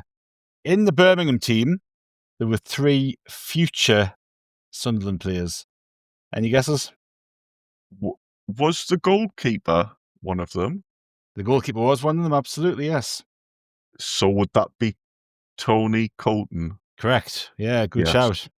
Oh, good shout, Andrew. Yeah, nice one. Ian Rodgerson wasn't playing for them then, was he? A little bit early, I think, for Ian Rodgerson. Right. I have a confession to make, lads. I think this is one of those articles that I've written in the past and now can't remember. I can remember the Colton fact and I can't remember anything else about it. So, yeah, either I've written about it or read about it because, there were a few Sunderland links, weren't they? Yeah, I'll give you the other two. The other two were Howard Gale and Mick Harford. Oh, I was just going to say that. Honestly, I was. Of course you were. Should have said Mick Harford because he played for pretty much every league club around that time. Yeah, you're hedging your bets, really, aren't you, with Mick Harford? It's a pretty stock answer, that one. Yeah. If you don't know, just shout Mick Harford. Yeah, no, that's exactly right. 1993, the Sunderland manager who signed Mick Harford, Terry Butcher, was sacked and replaced by Mick Buxton, who he brought in as reserve team coach that summer. A year later, Mick Buxton's Sunderland team beat Portsmouth 4-1 away from home. Craig Russell, Andy Melville, Phil Gray and Martin Smith got the goals. 1998, Gavin McCann signed from Everton for $300,000 plus another $200,000 based on appearances. And in 2011, this was a game at the Stadium of Light against Wigan. It was Steve Bruce's last game in charge. Seb Larson put us in front very early on. A future Sunderland player equalised just before half-time.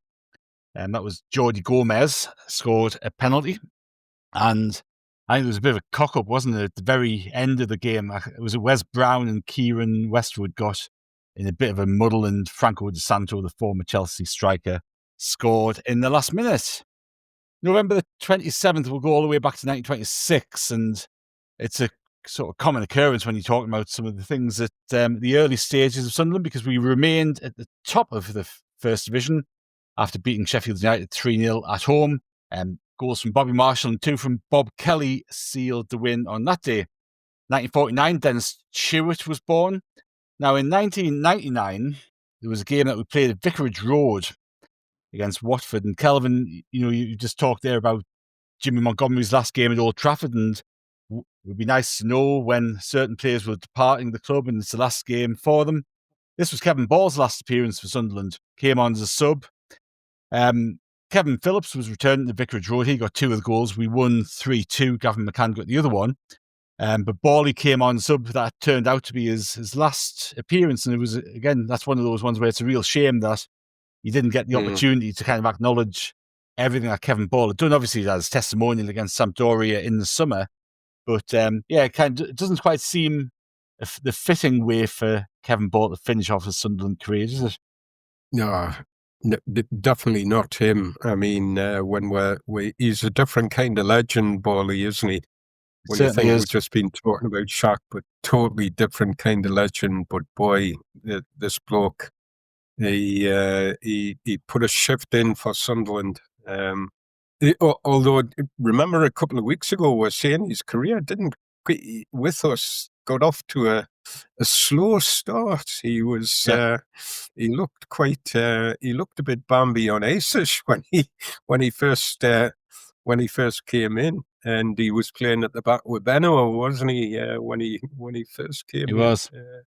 Found his niche really, really, really picked. You credit Reedy there with picking that. Let's get him into midfield and let's get him driving at the game. I think it was Mick Buxton that put him in midfield. Mick Buxton. Sorry, yeah. Buxton did it.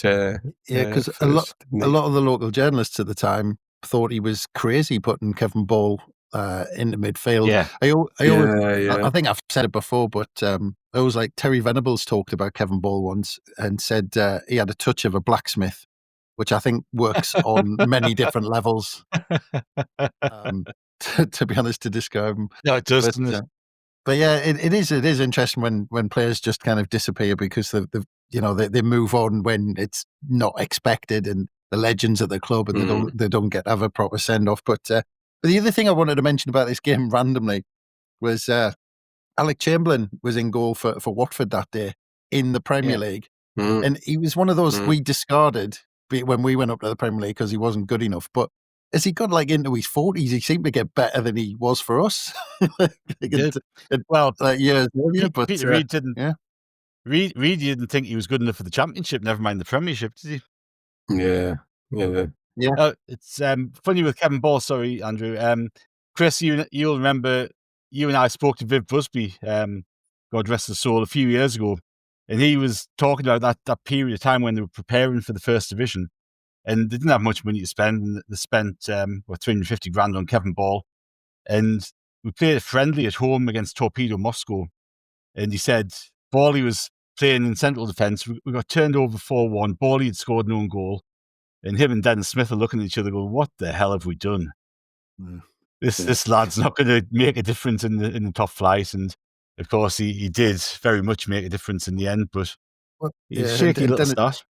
Yeah, and Dennis Smith kept on saying, didn't he, how he didn't want to let John McPhail go. But bizarrely, John McPhail was offered more money to go to Hartlepool as a player coach, and he was on at Sunderland in the top flight at the time, which says a lot. There was another good story from Craig Russell when Kevin Ball first joined. He said he was like 16, 17 or whatever, and he was asked to train with the first team. It was like, come on, get a bit of experience. We need an extra person. Called him over from the youth team at the Charlie Early Centre. And he said one of the first touches of the ball, he knocked it through Kevin Ball's legs. And Kevin Ball basically said, right, okay, that's the way it is. And he said the next time the ball came into Craig Russell's feet, he said, honestly, he just kicked me up in the air He said, honestly, he said he just absolutely walloped us. He went flying up in the air, and he just basically looked down at us on the floor and, well, this is the big boys pitch now. He went, you don't go around megging people and all that sort of stuff. And he was like, but he said, Craig Russell was at the time said he picked himself up because he was training with these, these legends and all this sort of stuff. But he said Kevin Ball basically introduced him to the first team that way, just kicked him up a complete height. But even from that those first training sessions, but yeah, you're right. I mean, in that first division, I think Dennis Smith even said afterwards, he said if he'd kept over to John McPhail, we might have stayed up. But yeah, I don't think many people would have seen him turn into a centre midfielder. And the other thing, I remember reading, I've done a piece on it as well on This Day, when he was appointed captain. There was actually quite a bit of opposition against it when he was appointed captain. The local journalist said he's basically this crazy fella and shouldn't be captain of the club. And actually, a lot of fans were like, I'm not quite sure at the time because we had some other players who were vying for it. And it's amazing to think back. I was one of them fans. I didn't think when he was first appointed captain, I didn't think he had the head for it. I really did. Although I like a bit of Puggy in me players, I really felt he would lose the head. It was an interesting one, wasn't it? Because it matured him a bit. He took on a different level of responsibility and maturity and different sort of leadership. Whereas previously he was a little bit out of control in terms of how he was going with his aggression on the field. And he was sent off a few times, wasn't he? And I think he was sent off at least once in that first division season. If not, I remember him getting sent off against Wimbledon at home in the game that we kind of really needed to win. We ended up drawing 0-0 because we were down to 10 men for all of the second half. But he really embraced that challenge of becoming captain. And he was a fantastic captain for us. He was definitely. Yeah. As you lads are talking about Kevin Ball, it's popping off all sorts of memories in my head. This might have been another story that you heard on a podcast, Chris.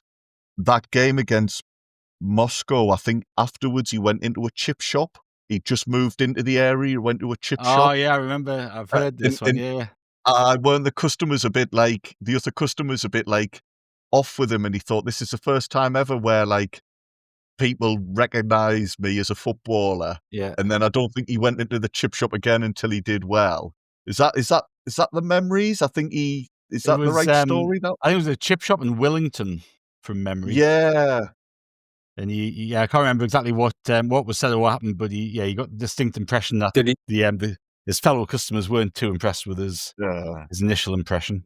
He didn't get battered, no. Well, nobody could batter Kevin Ball. But that again, that's another story I remember about him, talking about how he was a leader and a character off the pitch. I remember there was a story somebody told about one of the Sunderland players was getting a bit of a shooing off some bouncers outside a club in Newcastle or something like that. Oh, yeah. And Ball ends up protecting him and taking a few of the kicks and punches because he wants to stick up for his mate. I mean, he was a good player as well. He wasn't just like a hard case. My favourite ever goal I've ever seen was scored by Kevin Ball. It was that diving header against Chelsea in 96. Yeah. But just it was a good goal, that. It was cracking. But just Martin, you said there about how it was almost it was a shame how he departed, and we didn't know that was his final game. I fully understand what you're saying, and how Kelvin says the same about Monty never getting the proper sign off. But if you could think of a game for Kevin Ball to end his Sunderland playing career in, it probably would be something like that. A hard-fought away win where he's had to come on, help the team dig in, protect the lead. This lad epitomises Sunderland in the 90s. He started in the Roker Park days when we're in the top flight, and he finishes at the Stadium of Light, and Ball has been through all of that. And as he's signing off, Sunderland are finally established in the top level, which is what he was signed for all those Yeah, years no. before. So he came back and he had an enormous impact as a coach and as an ambassador, but purely as a player, he saw so much change. And if he could have asked for a perfect sign-off, it probably was him getting stuck in and throwing his body on the line to protect the point. That's how we all remember Kevin Ball, I think. No, that's absolutely right. It's more the fact that we don't know that it's coming to an end. Yes, That yes. ability to actually acknowledge that, isn't it? But Yes. It's there you go. I'm going to unlock a couple of more League One memories for you. You'd be very glad to know. 2018, it was a nighttime game at the Stadium of Light. We played Barnsley. We won 4-2. I think Barnsley were really sort of highly tipped to be up there and going for the championship as well. I think they did end up getting promoted. And Aidan McGeady, Josh Madger, Lyndon Gooch, and Luke O'Nien scored goals for us. And I think it was Kiefer Moore up front for Barnsley got a couple, didn't he? And everyone was kind of, well, we should sign this lad. He could be good for us. And although we didn't sign him, he did make a very good impression in the playoff final a few years later. Harsh. But absolutely fair. 2021, another League One memory for you. We played Cambridge down at their place, and it was an awful day. I think it was windy as hell. Alex Pritchard swung a corner in from the left, in swinging. It went straight into the goal to give us the lead, I think. And then Nathan Broadhead scored one to give us a 2-1 win. And back in 2004, Andrew, we had a trip to Stoke City in equally fine weather. A miserable day, I seem to remember, as we went there under Mick McCarthy's stewardship. Yes, this was a game that stood out to me for a few reasons. Depending on how the podcast goes, we'll probably have a couple more mentions about Michael Bridges. And this was a game that really was important in his career. And as you say, Mick McCarthy was a manager at this time. You've mentioned it before, Martin. I think the other lads have as well. You sometimes forget the job Mick McCarthy did. I know it ended really badly when he left, but prior to that, he took over a club. I think actually Ball might have been caretaker when he then came in, didn't he? No. So Mick McCarthy came in to replace Howard Wilkinson.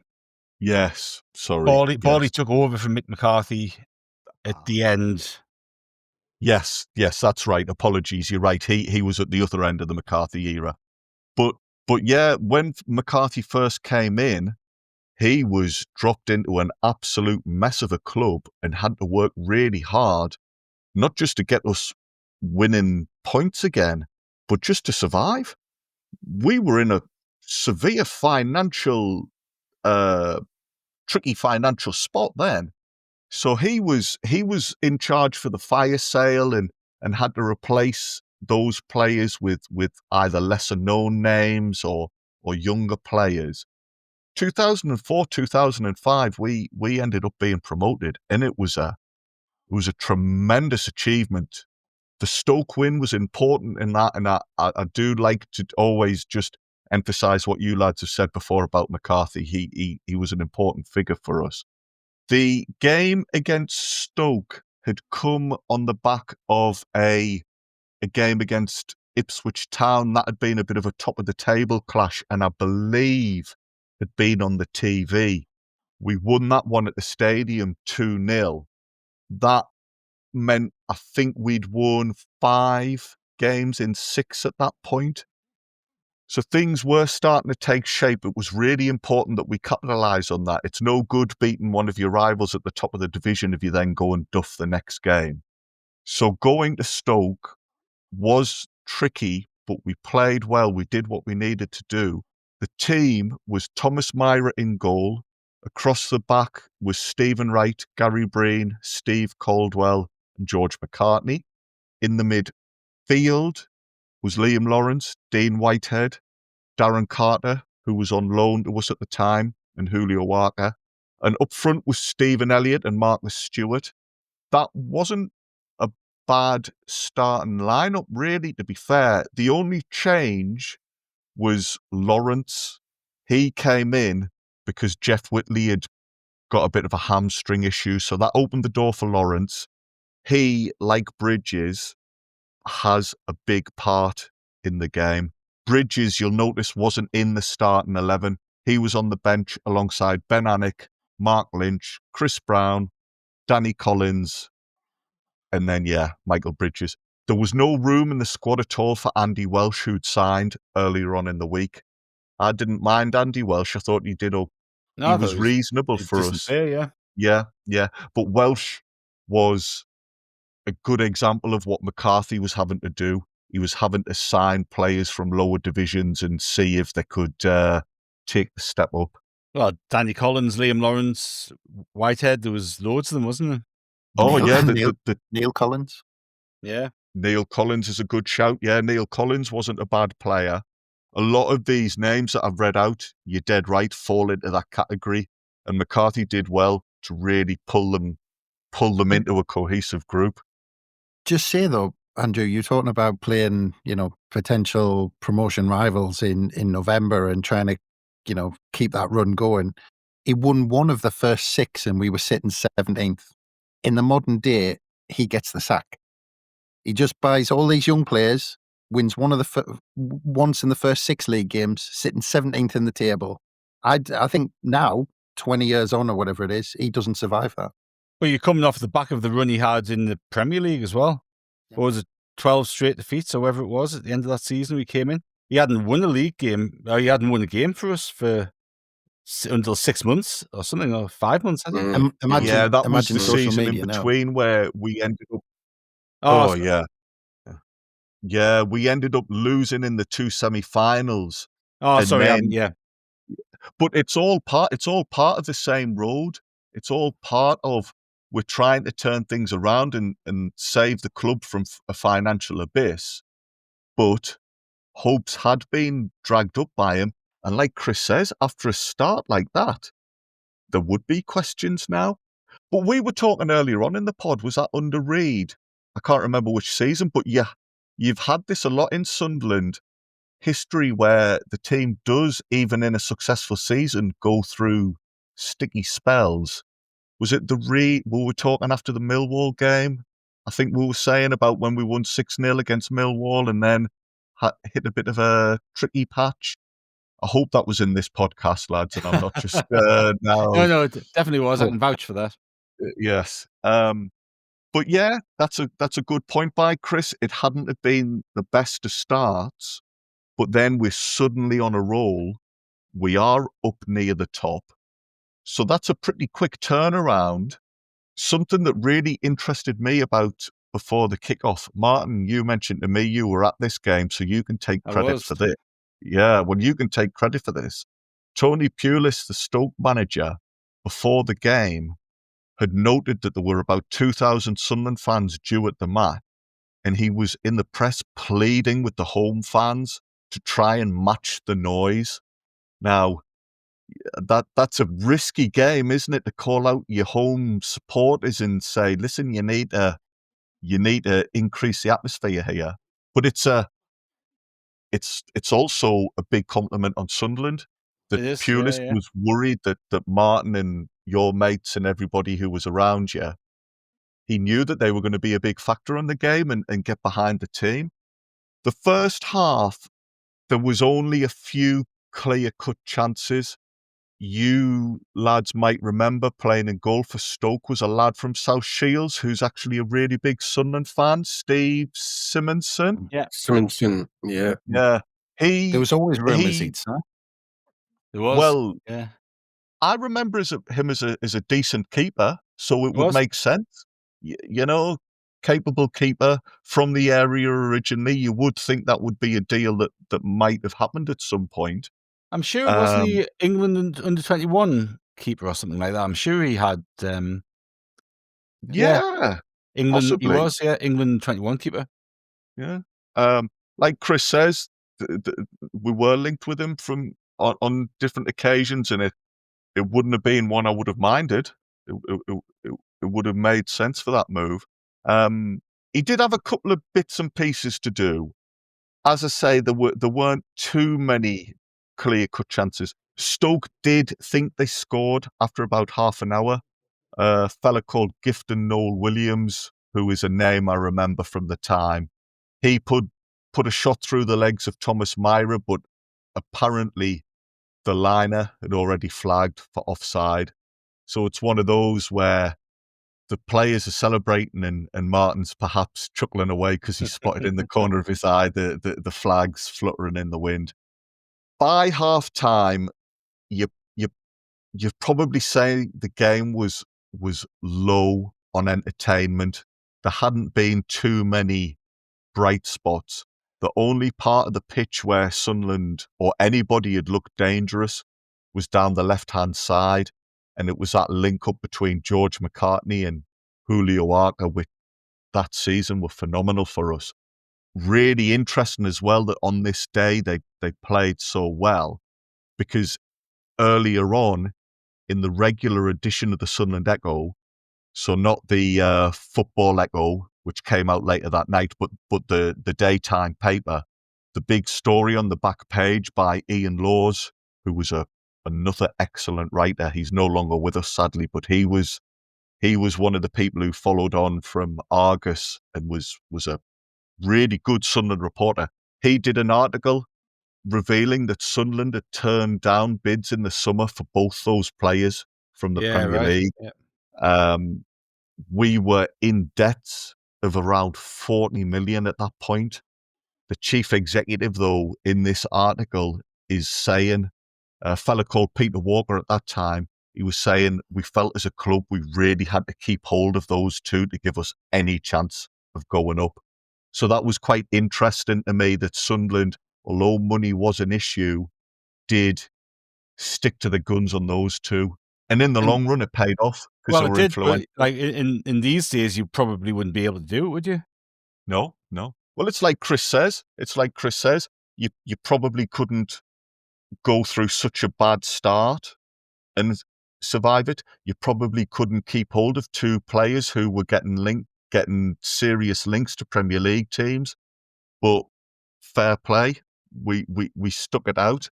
It's easy now with hindsight to say it was the right decisions to do those things, but at the time there probably was a bit of a backlash. But yeah, they'd played well in the first half. The second half in general, the rest of the team starts catching up with them. I've gone back to the Football Echo to read the match report. The Football Echo back then was only 40p, which was a bit of a bargain. I remember stuff about this game, but you always try and double check stuff and make sure you're not talking rubbish.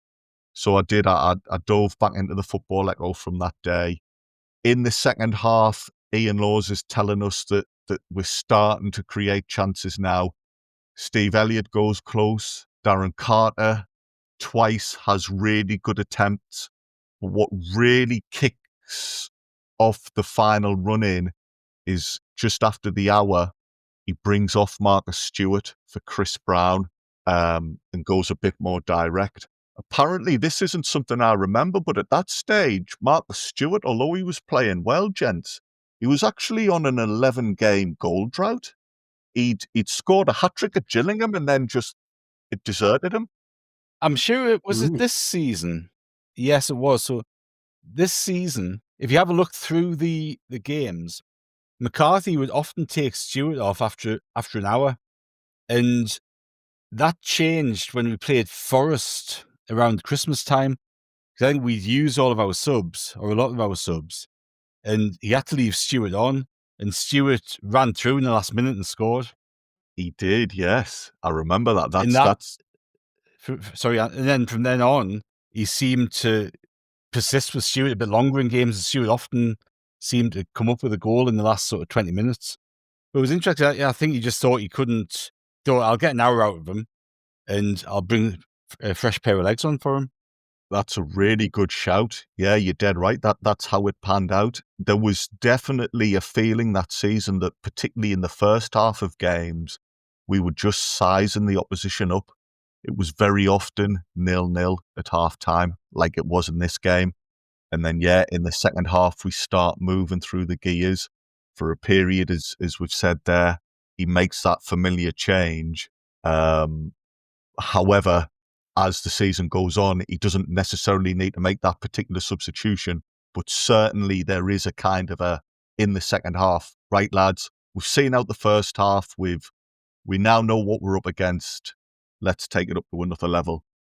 As I say, I don't remember Stewart having such a long goal drought, but I do remember when Chris Brown came on, it allowed us to be a bit more direct.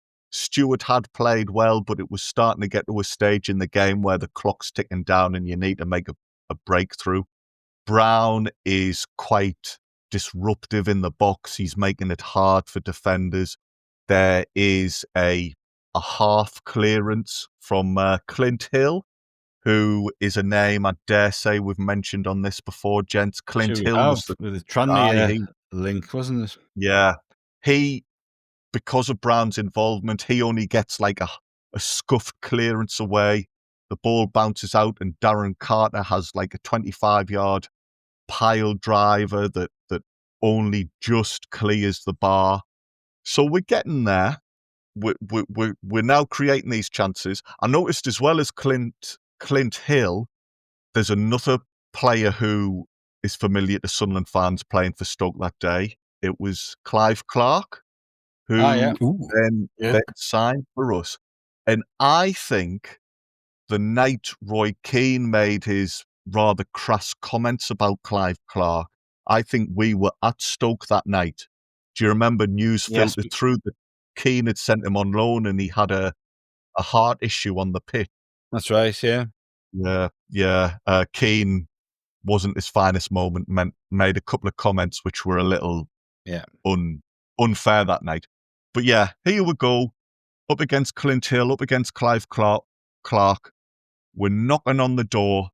Stoke are really looking tired now. And that's when McCarthy elects to bring on another substitute. Elliot goes off. In comes Michael Bridges, who's the star of the show on this day. If you remember, Bridges was on loan at that point from Bolton. He'd arrived a couple of months prior, and McCarthy was still having to ease him in. He'd had such complicated and long-term injury problems that that was the only way you could use Bridges at that point. He wasn't ready to start games. He wasn't ready to have a bigger role in the team. He comes on though, and he's involved straight away. He's part of a couple of attacks. Then in the 83rd minute, Liam Lawrence, who, as I say, wasn't due to play, but then ends up coming into the team because of injury to Jeff Whitley. Lawrence wins a corner.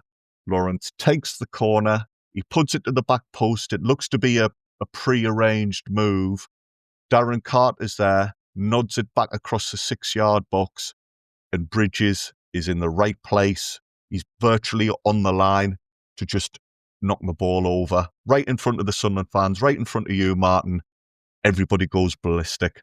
For Bridges, on a personal level, it's really important because not only is it coming a game where we're battling to win and it looked for a period as if we might run out of time, run out of luck. It was his first goal since May 2000. He scored for Leeds against Everton. Right. He was doing brilliantly for Leeds. I think they really loved him. There was talk about international call-ups. And then he just hit a massive detour in his career because injuries just ruined it for him.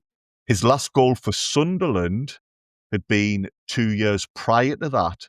I was surprised by this. In the 98-99 season, when we got promoted with 105 points, his final goal for us had actually come in the December. Oh, really? I seem to remember Bridges, Phillips, Ditcho, and Bridges scoring regularly throughout the season. But after playing against Crewe Alexandra in December, he scored in a 2-0 win. After that, Bridges didn't score for us again. So it's a long time for Bridges to wait to get a goal in red and white. It's an important goal. After that, he goes close again. He's obviously full of confidence. McCarthy makes one more substitution just to run the clock down. Lawrence comes off and Mark Lynch comes on.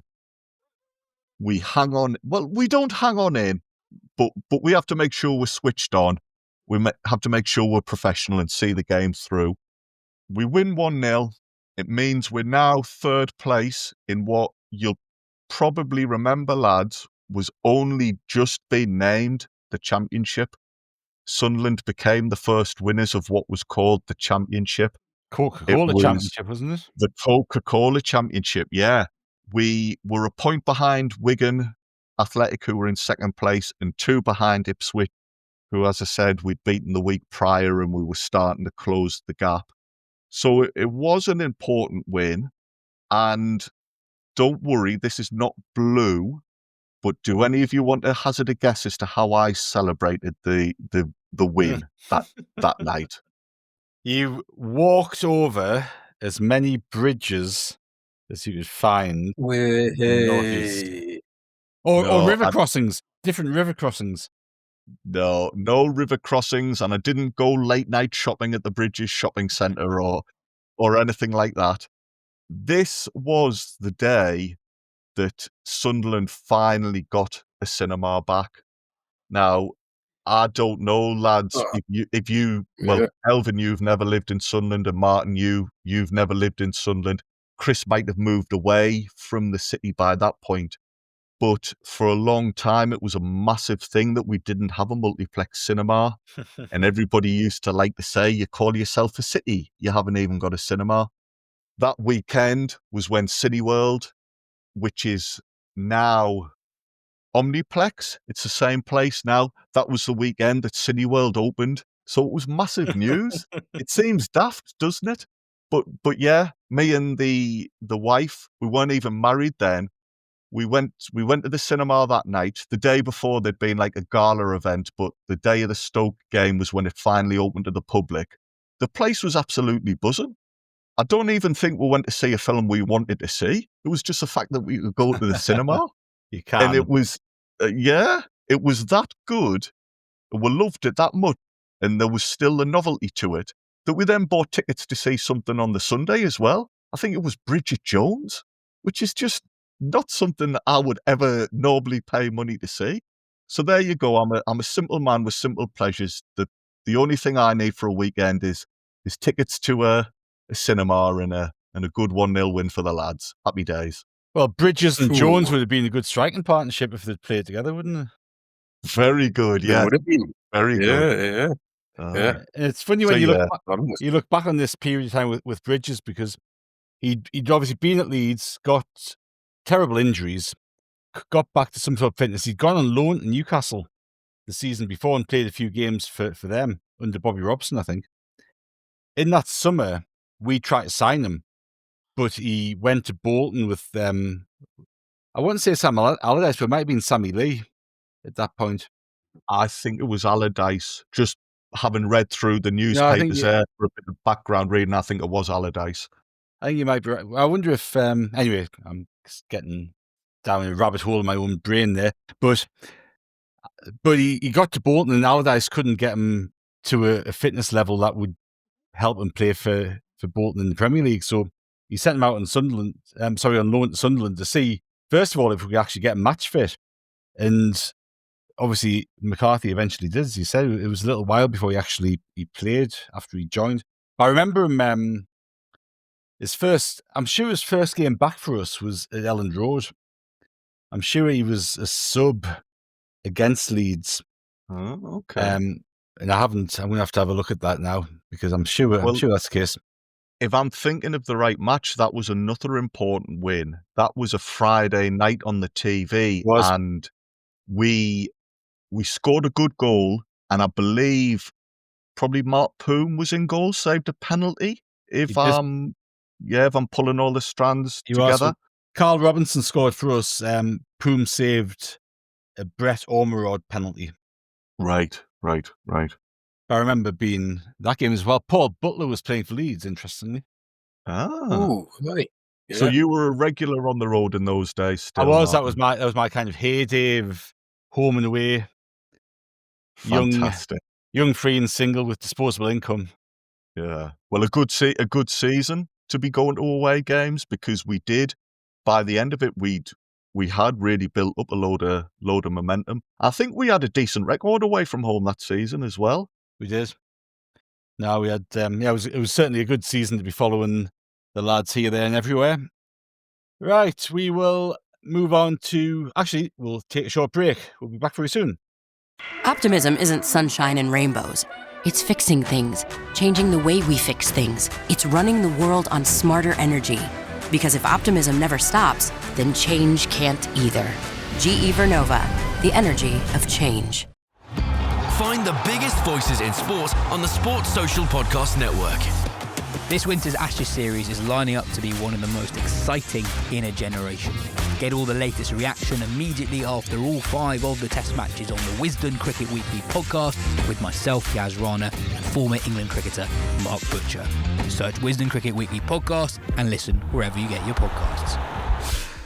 Sports Social Podcast Network. Welcome back to Away the podcast, and we are moving on to November the 28th. And a couple of weeks ago, we talked about penalties and different penalty scores and records that we have with penalties. And in 1923, a chap called Billy Clunas, who is our record penalty taker, he scored 30 penalties for us out of 33 attempts. He signed from St Mirren for £2,500. In 1953, somebody who we mentioned a little earlier in connection with Len Shackleton, Trevor Ford, was transferred to Cardiff for 30 grand. In 1964, we beat Everton 4-0 at home. George Hurd, George Mulhall, Nick Sharkey and Harry Hood scored the goals. And in 1970, we played a game away at Blackburn and we won 1-0 with a goal from Bobby Kerr. Now, a couple of weeks ago, regular listeners will remember Kelvin's brilliant bit on Stan Cummins, and we talked about the Daily Express 5-a-side tournament, Kelvin, in that little bit. And on this day in 1979, we won that tournament. That's the official commemoration of that day. It's not quite as famous as the 5th of May, but it will do. The team consisted of Chris Turner, Kevin Arnott, Sean Elliott, Mick Buckley, Stan Cummins and John Cook. Apparently beat Brighton 2-0 in the final after beating Ipswich, West Brom and Newcastle on the way to get that award. We didn't concede a goal in the tournament, which is quite a feat for 5-a-side. Come on, boys. Brilliant. 1987 third division season, we beat Port Vale 2-1 at home. Eric Gates and a John McPhail penalty. In 1992, it was a win against Southend. Now, we beat Southend 1-0 at Roots Hall, and we talked last week, didn't we, about this sort of run we had with Southend in the 90s where we seemed to get beat at Roker Park. And there's a game in a day or two's time, which I'll come on to, where we did get beat at Roker Park against Southend, but we seemed to do all right at Roots Hall. And on this occasion, we won 1-0, and somebody got their only goal for Sunderland. Ian What Sampson. year was that? 1992. Ian Sampson. Well done, Chris. Ian Sampson got his only goal, signed from Gould Town, I think, a couple of seasons earlier by Dennis Smith. Northampton legend as well, by the way, Ian Sampson. Yeah, I think he's had a couple of spells in charge of them as well as having a long career. And didn't he play for Spurs in the Intertotal I was just about Cup? to say, really random thing. He went on loan to Spurs, didn't he? Just to play in the Intertotal Cup in the sort of pre-season. Yeah, but for the tournament that Scott Parker was so pleased to win, of course. To win the certificate for, yes, he gladly raised that certificate aloft. I'm afraid to say, again, it's another hark back to the League One days. Ian Sampson might have even managed against Sunderland. Ooh. I think he was on the touchline. It might have been the behind closed doors season. He was either on the touchline with Northampton or part of their travelling group. There's another one for me to go and dig out when we finish recording. Oh, yes, lad. Well done. Invoking the old soccer AM, wasn't it? Soccer AM catchphrases when soccer AM was still good. 1998. Now, we talked earlier about a game this week ending Steve Bruce's managerial career at Sunderland. In 1998, Michael Bridges, who we also mentioned a few moments ago, pretty much finished Steve Bruce's playing career by turning him inside out, back to front and upside down in the game at Bramall Lane when we beat Sheffield United 4-0. Mickey Bridges got 2 goals and Niall Quinn got the other 2 in that game. And that was one of those games where you think Bridges has absolutely got it. Yeah, we've seen lots of flashes of it in lots of games, and there's a game that we'll come on to in a moment that we'll dig into a little bit with Bridge as well. But this was a game where you just think he's got it. He's class, and I think without the injuries he had at Leeds, he could have been a bloody superstar. Yeah, Martin. Sorry, did you want to jump in, Chris? I'll be quick. Which season was that, the Sheffield United win? Was that the one that we then went up? Yeah, 98, 99, yeah. So November 98, he's absolutely turning Steve Bruce inside out. I think as well, didn't he take a penalty and sky it? He did. In that game. He put it wide. Was it wide? Fair dues. And yet then, by the December, he'd scored his last goal for Sunderland in that first spell. Bizarre, isn't it? That's not how I remember it. I remember when he was sold in that summer being devastated because I was convinced he was going to make it in the Premier League. Yeah. But in the second half of that season, he presumably wasn't even getting many minutes. Yeah. Well, because Phillips had come back to fitness, hadn't he? Because Phillips had been out for that spell in the first half of the season, and Quinn had been out for a bit. Quinn was coming back from injury now. Phillips came back in that game against QPR in the January, I think. Yeah. And then he went on a great run. Like the amount of goals Phillips scored that season for the games he played was astronomical. Yeah. I just remember that seminal performance, and to think that there wasn't that much after that from him is remarkable. Yeah, it's bizarre. Yeah. And you mentioned Gavin McCann earlier, Martin signing for that 300,000, and he made his debut coming on as sub just after we went 4-0 up. Peter Reid, it's funny, we've missed a penalty with 3-0 up, and Peter Reid waits until we get our 4th to make a triple substitution in the game, just in case Sheffield United make a comeback. But the goals in this were just unbelievable, like so simple. I mean, the first one is Nicky Summerby just putting in a brilliant free kick between the defence and the keeper, and Niall Quinn heading it in. Just so proper simple football. And then the next one is Chris Macon cutting in on his left, knocking it into Michael Bridges' feet, who does a Cruyff turn 6 yards out, and then takes 2 defenders out of the game and smashes it in the back of the net. And then I think I've got a feeling the last one was Mickey Bridges' second one was just a ball over the top, won a free kick.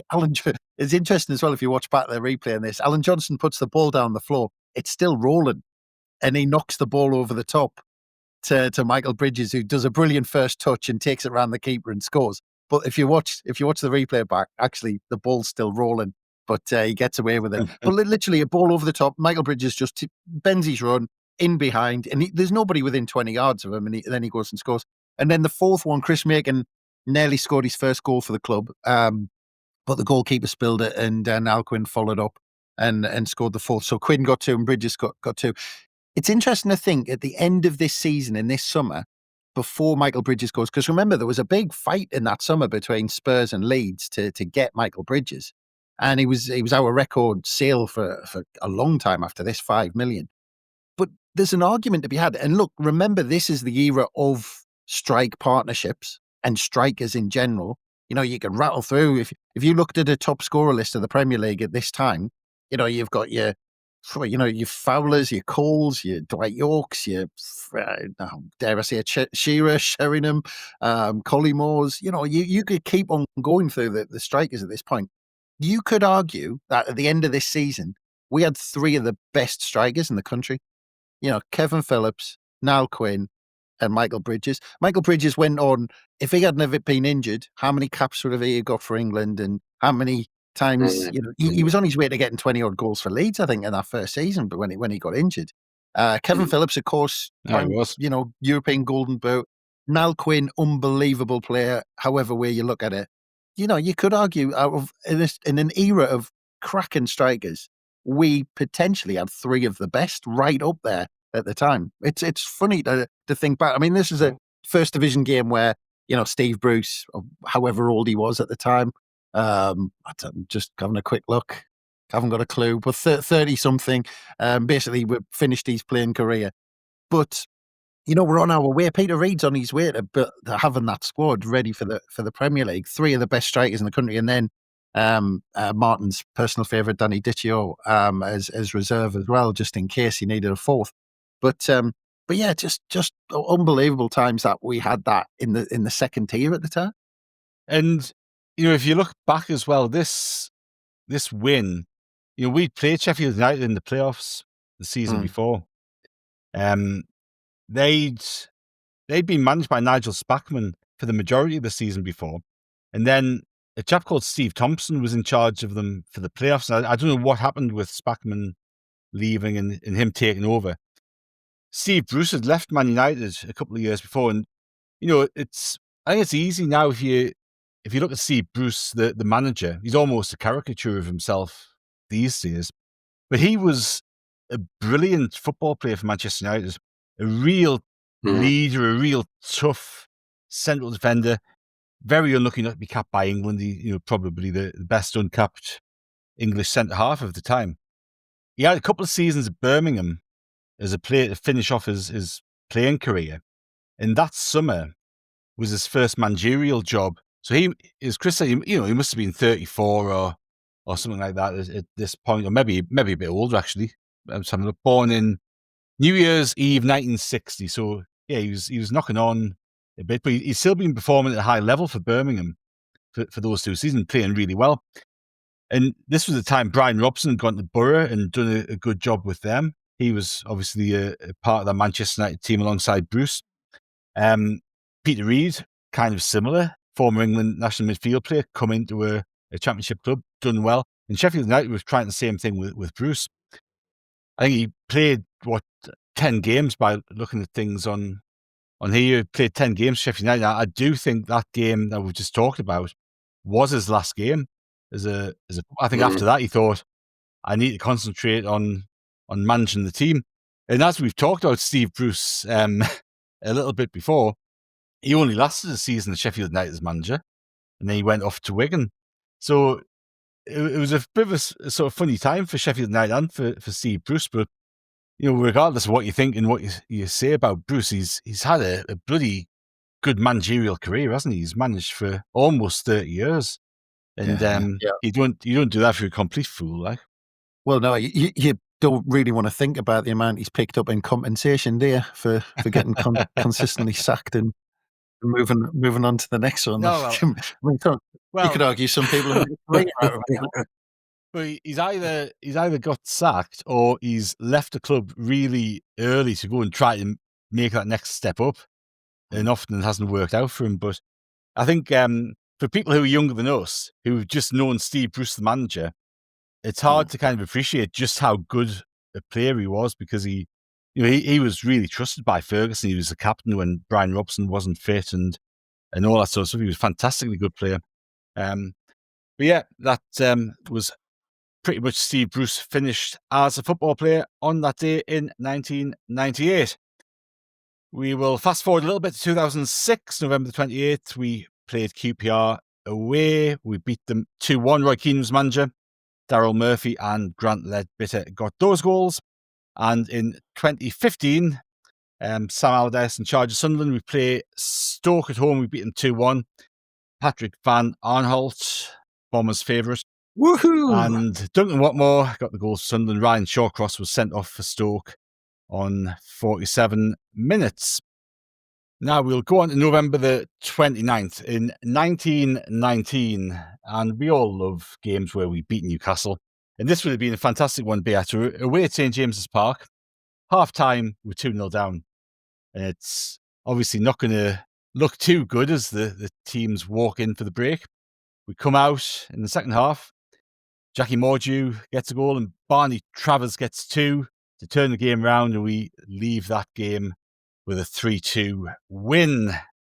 Now, 1947, I'd never heard of this chap before, but if I ask you a question, Who has had the best debut ever for Sunderland? What would your answer be? Turnbull. Ronnie Turnbull. Now, The only reason I know that is he's a new Biggin boy. He is a new Biggin boy. Sunderland had signed him from Dundee, and he made his he made his debut, a game at home against Portsmouth. And he scored all 4 goals in a 4-1 win. No other debutant has even scored a hat-trick, never mind 4 goals, which is a pretty incredible debut. You also set a really high bar for yourself in terms of what's expected coming up. He played 43 games for us over a couple of seasons. He only scored 18 goals, so he scored more than a fifth of his Sunderland career total in that game against Portsmouth. He went to Man City after a couple of seasons. He had a couple of seasons in Man City. He only scored 5 goals in Man City, one of which was against us in a 2-1 win away at Man City. He had a couple of seasons at Swansea Town as were back then, and he went back to Dundee to finish his playing career off. But I have to say that was a new name for me. I hadn't come across him before. So that was a good one to find out. So yeah, November the 29th, Ronnie Turnbull Day, it should be called, I think, in the future. I think he scored a lot of goals for Dundee, though. He was he on? Did he end up playing for them because he was doing his national service up there or something like that? I think that was how he ended up there. But he's a New Biggin boy. I used to live in New Biggin. You've lived in every bloody town and city in the country, man. Come on, doesn't really narrow it down, does it? 19 under the name of Billy Brown. 1958, we played Sheffield United at home. We beat them 4-1. John Goodchild scored a hat-trick, and the singing winger, Colin Granger, who we spoke about on the very early On This Week podcast, scored the other goal. All of the goals in that game were in the first half. Yeah. Listen, that boy Ralphie Goodchild is a real mystery, him. He scores goals for Sunderland, but then we sell him. Yeah. It's a really odd story, his story. If anybody knows why he left, I'd love to know the background to that. There is a bit of a mystery about him. Because I think he gets a couple of hat-tricks for us. He's a handy goal scorer. Ralphie was called. Yeah. Ralphie Goodchild. I was waiting for a punchline all the way through that, and it didn't come. No punchline. No, true. But if anybody has any light to shed on that, or indeed a punchline to share with us, email howwearthepodcast@safc@gmail.com. November the 29th, 1972 was obviously a very big day in Sunderland history because Bob Stokoe appeared at Roker Park, arrived on Wearside to take charge after Alan Brown's departure. Billy Elliott returned to his coaching duties. And I know we've spoken an awful lot about the Cup run and the European games and all that sort of stuff, but big moments. And obviously, I know, Kelvin, you've spoken before about ex-Newcastle captain coming to take charge of Sunderland and all of the sort of ramifications of that, but a pivotal moment in that period of time for the club, wasn't it? Pivotal looking back, Martin, but I'm almost embarrassed to tell you how underwhelmed by that I was at the time, and especially, I don't know if you know about this, the reason why it took so long for him to get here was he was manager of Blackpool. He was switching on the Christmas lights at Blackpool. No, he wasn't. I think they'd gotten to the quarter-final of the League Cup Blackpool, and he wanted to see that through and to see whether he could get them further. And I've often wondered what would have happened if they'd won that quarter-final. Would he have, when would he have actually started playing, managing Sunderland, and would we have won the cup if, if Blackpool had stayed in that cup? But he didn't come because they were playing, and I think they played a couple of league games and then played the quarter final. Yeah, right. and that was what he said. I'll come after we're finished with the cup. I'm embarrassed to tell you how underwhelmed I was by that. And he at the time. only lost that game 1-0, and he took over literally the next day. When they got beat, he took over the next day. And I did a bit of research into when I was looking through the papers, because I did on this day for the day he was appointed. I went through in the papers and I tried to kind of accumulate all the stories leading up to that point, and the names I got that were linked to the job, just on the theme of you being underwhelmed. All the names I listed were Billy Bingham, Len Ashurst, Tommy Docherty, Dave Mackay, Charlie Hurley, Jack Charlton, Brian Doyle, Harry Potts, Jimmy Hagan, Len Shackleton, and a shy fella at Derby County called Brian Clough. Those were all of the names that were linked to it. So you can see why you were underwhelmed, though. I don't know if you can remember, but Jimmy Hagan, I mentioned him a couple of weeks ago. He'd led Benfica through their purple patch. Yeah, I think Benfica had won the league 3 years in a row, the cup. He was highly regarded in foreign claims, though not at Sunderland. So it was underwhelming. There's two things. There's two things I wanted to mention about this. The first is really scary because Bob Stokoe was the same age as I am now when he took the job.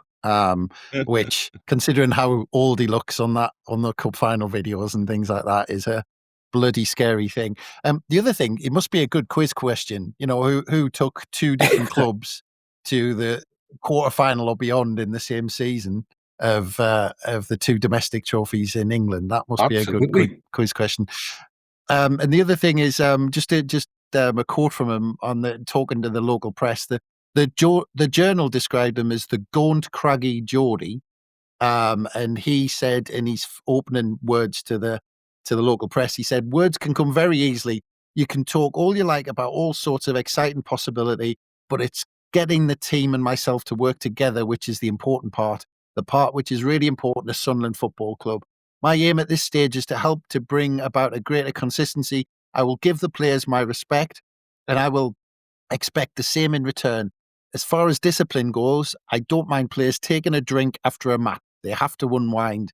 What I'm particularly particular about is that they do it at the right time and in the right quantities," which is good words. The other thing he said, and on the theme of what you're talking about, Kelvin, he said he admitted that he may not have been the big name that many fans were after, and he stated at his unveiling, "I know I haven't won anything yet."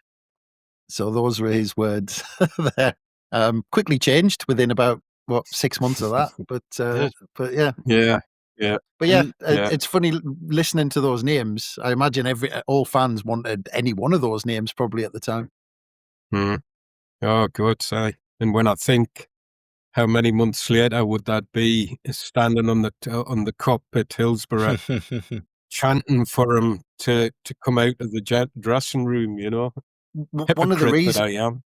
one of the reasons it might be down to, though, because at the time when he was appointed, the chairman Keith Collins, he was asked whether Bob Stokoe would have money to spend, and he said that the club owed more than £250,000 in debt. And he said, what is always forgotten when this figure is thrown at us, that is that our assets are far in excess of £250,000. We own our own ground, which is worth about £400,000. And at current market value, our Washington training headquarters would run at something like £200,000. These are two good reasons why we would not be afraid to take on further financial commitment. But you can imagine that coming into the thinking if some of those other managers' demands were that they had a lot of money to spend, where Bob Stokoe maybe didn't have that gravitas to demand things like that. No, that's it was where he'd done his business, wasn't it? He'd made his name and done his business in the I guess you could say in the lower leagues, at wheeling and dealing with players and the like, you know.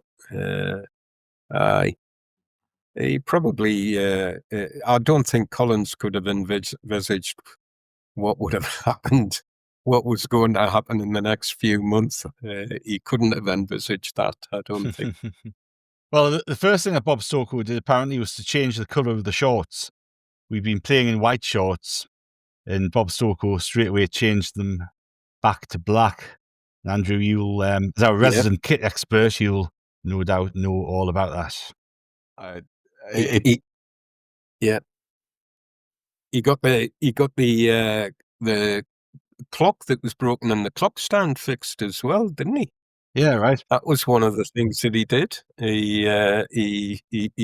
Well, I think in his one of his opening meetings with the press, he was standing looking at the clock and saying, "We'll need to get that clock fixed." It's not a great look. So. It's funny how simple things like that make a big difference. I think Roy Keane did similar when he came to the club, because he was coming in with a different view on things and looking at it with an outsider's eye. He said, "Why is there no photos of Sunderland memories on the wall? Why is there no former players or pivotal moments?" Yeah. And Stokoe, fixed the clock, and changing the shorts really shouldn't make a difference, but it does. It gets people back on side, and particularly the black shorts, I think aesthetically look better with a red and white shirt. But that just in one fell swoop got a load of supporters behind him and like, Stokoe gets us. Stokoe knows the club. We'll give him a bit of time, see if he can get things moving. Yeah, I didn't realise it's a good first impression. Yeah, I didn't realise he was so wound up when he took on the job. Very, very good. 1997, Sunderland played Tranmere at the Stadium of Light. We beat them 3-0.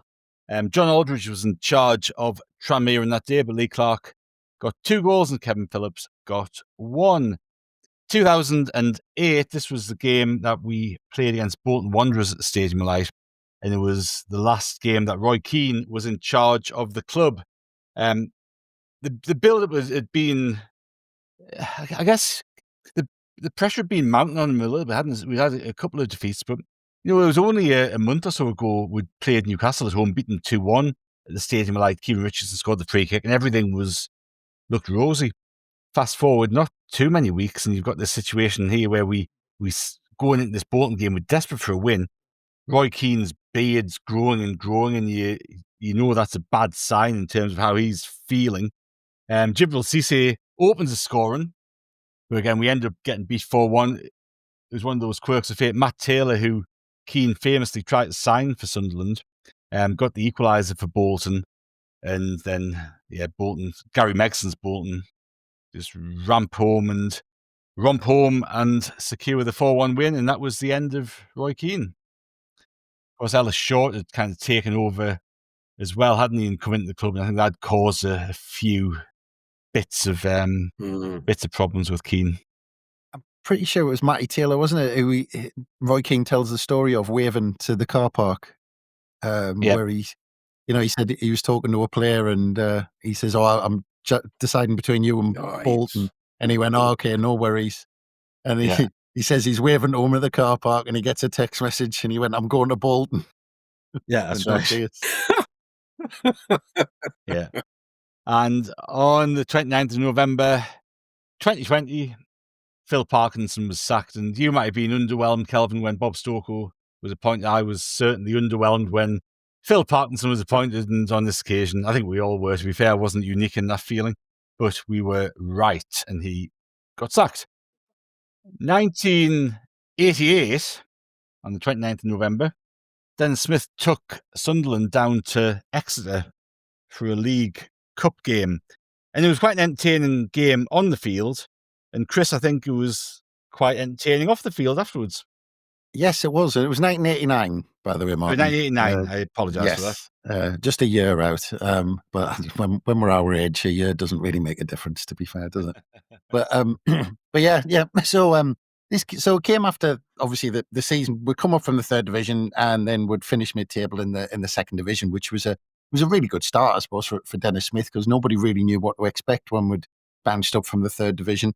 And he just kind of consolidated our place in the second division. And the season after, there was a little bit of optimism to think, well, the season before would flirted with the playoffs. And Martin, you've said on previous occasions the sending off of Marco Gabardini when he chinned someone after a penalty or scoring, that potentially cost us the season before. Scoring his hat-trick, of course. He was supposed to be happy, but yeah, chinned someone, knocked someone out as he scored a penalty. But yeah, so that kind of potentially cost us the season before. And so there's a bit of optimism that, another season we could do it, even though we didn't really kind of spend the money or ever spend the money. I think it was only Paul Hardiman who came in at the start of this season, really. So we got started, and then Paul Bracewell, I think, came in. He came in on loan, and then he kick-started his Sunderland career again. But yeah, this season it was going really well. We kind of came into the November, the month of November, kind of in a playoff position, and we'd won 3 away games. Oh, sorry, we'd won 2 away games off the bounce, and we'd beat Brighton away in the game before, towards the end of November, and we'd beaten Plymouth at home.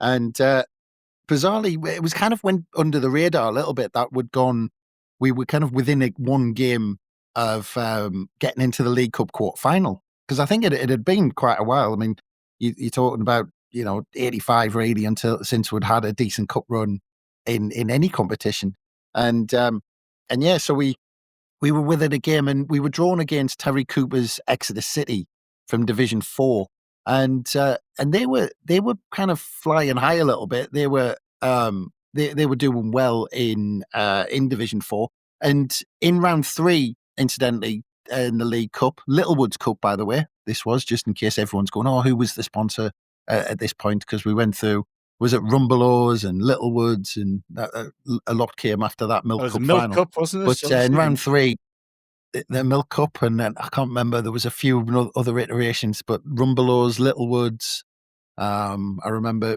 leading up to that. But yeah, in round 3, we played Harry Redknapp's Bournemouth. We beat them on a replay, and I think we beat Ray Lewington's Fulham before that. But yeah, so we were playing Terry Cooper's Exeter City, and like Exeter City were only 2 points off the top in Division 4, but we went down south, and we were already on the south coast after beating Brighton. But it was a long journey down to Exeter, of course, and but we were confident in making the quarterfinal of the League Cup, which is a bit of a rarity at the time. But yeah, it didn't quite go to plan because on 17 minutes, Darren Robotham hadn't read the script. Sunderland was supposed to go down and just swat Exeter aside, but he opened the scoring after 17 minutes to put Exeter ahead. And then with about 15 minutes to go, it looked like we were out of the League Cup, because Steve Neville scored a second for Exeter with only about 15 minutes to go. Now, I imagine at that point, all the away fans who travelled down to Exeter thought, oh, Christ, we've got a 10-hour journey or whatever to get back from Devon, and we've just been knocked out the League Cup by 4th Division Exeter. But 2 minutes later, after we went 2-0 down, Gordon Armstrong got Sunderland back into the tie to make it 2-1. And then it was only with about 5 minutes to go that Eric Gates equalised, and the game finished 2-2. And Sunderland were pretty lucky to get away with back then, of course, a replay in the League Cup. It didn't go to extra time. And after the game, Dennis Smith was clearly a relieved man in front of the press.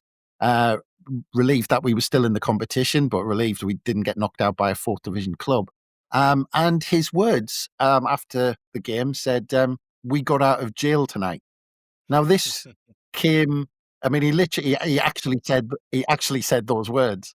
Now those words came immediately after the final whistle, because it turned into a bit of a long night for the players and the management of the club. Now, I just want to read from the Daily Mirror, because the headline then said, "Soccer manager's cup cliche rebounds on him." The headline was, "We got out of jail tonight." Oh, no, you didn't. Because the headline came on December the 1st. And so the story reads from the Daily Mirror. It said, 4 shamed-faced soccer stars spent the night in the Nick after a boozy spree to celebrate their side's escape from defeat in a big cup tie. The Sunderland players ended up behind bars just hours after manager Dennis Smith said of the last gasp 2-2 draw at Exeter, "We got out of jail tonight." Now, 2 of the tearaways face a court appearance over alleged damage to 2 cars. One is said to have jumped on its roof, and the other had its aerial ripped off. Police said that the stars had been kept in the cells overnight before being interviewed. So this came after the players, of course, let their hair down after the game, and one of the stories had said police Roker 4 held by police. I mean, it sounds like some major kind of national story at the time, but Sunderland players.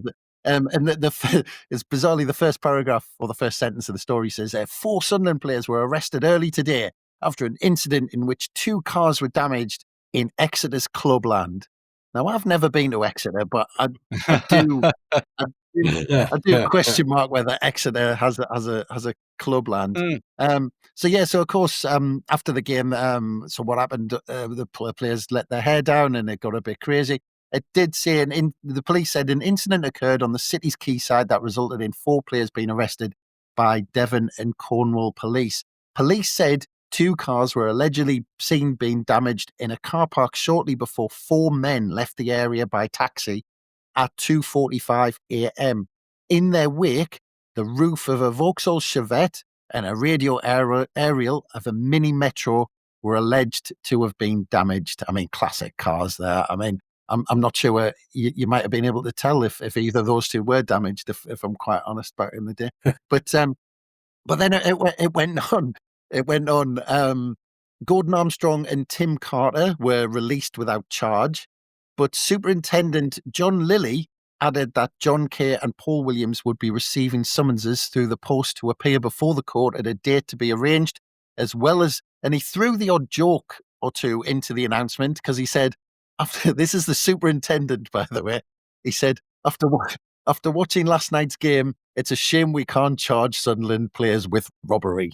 I mean, that's brilliant. Absolutely brilliant. But yeah, we went back to Roker Park for the replay following the following Tuesday.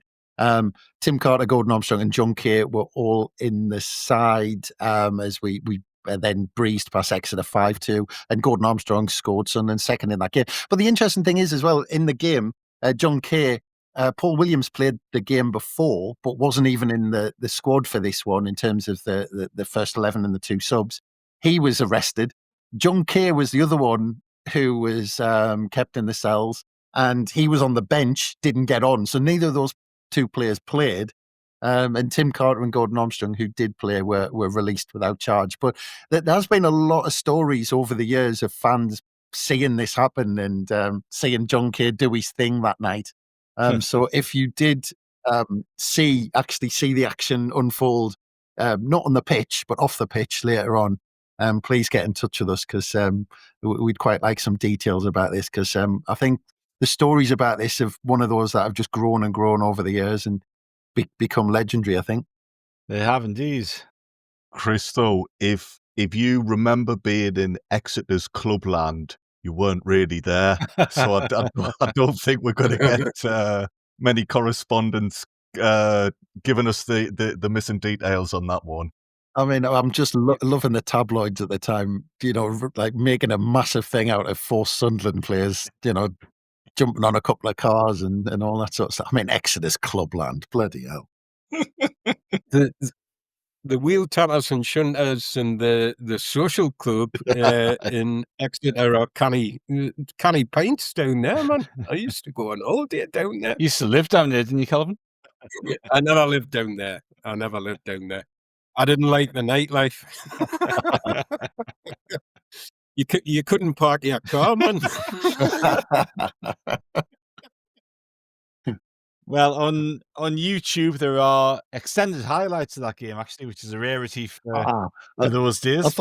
I thought you were just about to say somebody filmed them jumping on the cars for a second there, the CCTV or something. I think CCTV, if that existed, you would have heard about it long before now, wouldn't you? Right. Excellent. We will Very take good. one more short break and we'll be back very soon. This podcast is brought to you by Carvana. Carvana lets you buy your next car on your terms. Explore a massive inventory online, filter for what matters, and find your perfect match. Then choose delivery to your home or pick it up at one of Carvana's iconic car vending machines. Every car also comes with a 7-day money-back guarantee, so you can make sure it's the right fit. Buy your car on Carvana. Delivery or pickup fees may apply. Limitations and exclusions may apply. See our 7-day return policy at Carvana.com. Carvana. You don't technically need this car. You say that out loud to yourself. You say, I have no space. You say, I'm just looking. Then you click. Then you zoom in on photo number 87 and whisper, oh no. Then you text a friend, the one who always enables you. You say to yourself, this is the last one, knowing it is not. You don't need this car. But maybe, just maybe, this car needs you. Bring a trailer. It's never just a car. Welcome back to Away the podcast, and you are joining us at the tail end of the week, starting on the 24th of November and going all the way to the 30th. Now, at the top of the show, Andrew, I usually ask you to give us a reminder of the quiz question that you left the listeners with last week, and I could pretend this was a deliberate ploy to introduce it at this point, but I completely forgot. So, would you like to share with us the questions for last week, because this does lead into something that happened on the 30th of November. I thought you were going to leave it till the end, Martin. Oh, well. No, sorry. It was completely planned. Thank you very much. Well done. I